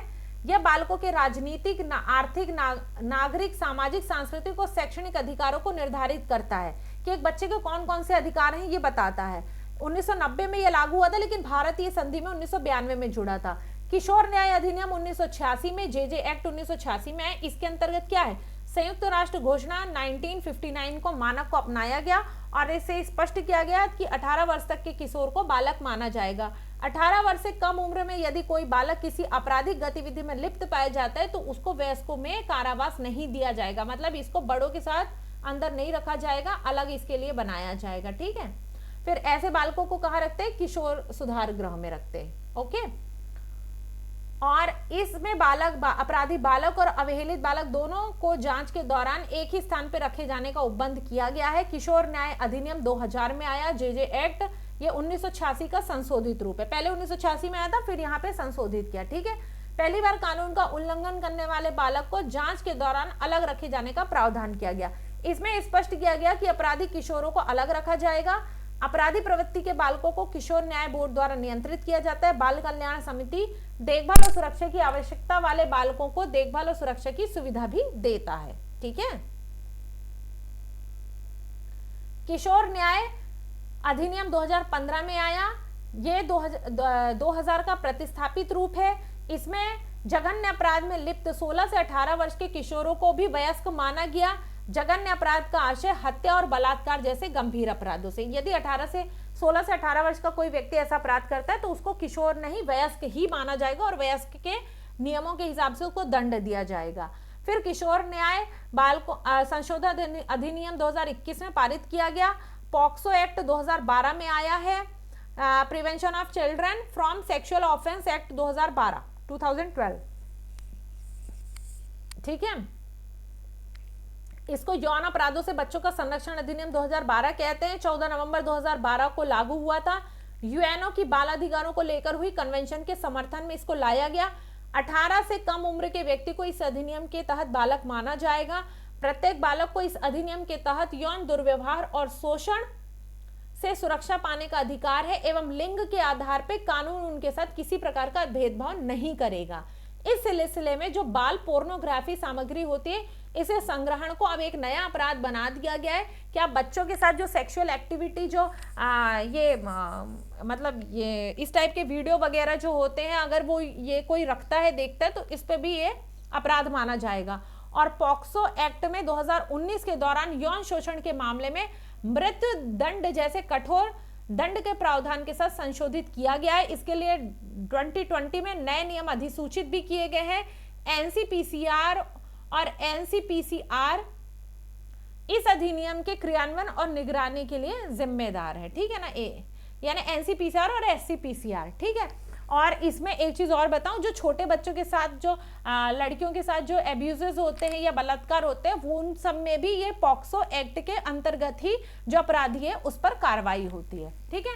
तो इससे आप रिलेट कर पाएंगे। आई होप आज की क्लास आपको समझ में आई होगी। इसके पहले की क्लास 30 या 40 मिनट की है, वो आप देख लीजिएगा। कल सुबह वो आपको 10 बजे मिल जाएगी रिकॉर्डेड फॉर्म में। इसके बाद ये वाली क्लास 1 या 2 बजे या शाम तक डल जाएगी, इसको भी देख लीजिएगा।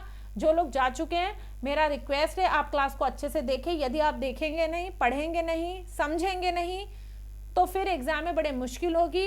रोज पढ़िए, रोज रिवाइज करिए। यहाँ पर आपका 4th वाला पार्ट पूरा कंप्लीट हो गया है। अब इसमें कुछ भी नहीं बचा है, आपको सिर्फ इतना ही पढ़ना है और इससे कम में काम नहीं चलेगा, ये तो पूरा पढ़ना ही पड़ेगा, ठीक है। तो थैंक यू सो मच। और जिन लोगों को वीडियो अच्छे लगते होंगे तो प्लीज आप चैनल को सब्सक्राइब भी कर देना, है ना, और अपने दोस्तों के साथ शेयर भी कर देना, दूसरों का भी भला हो जाएगा।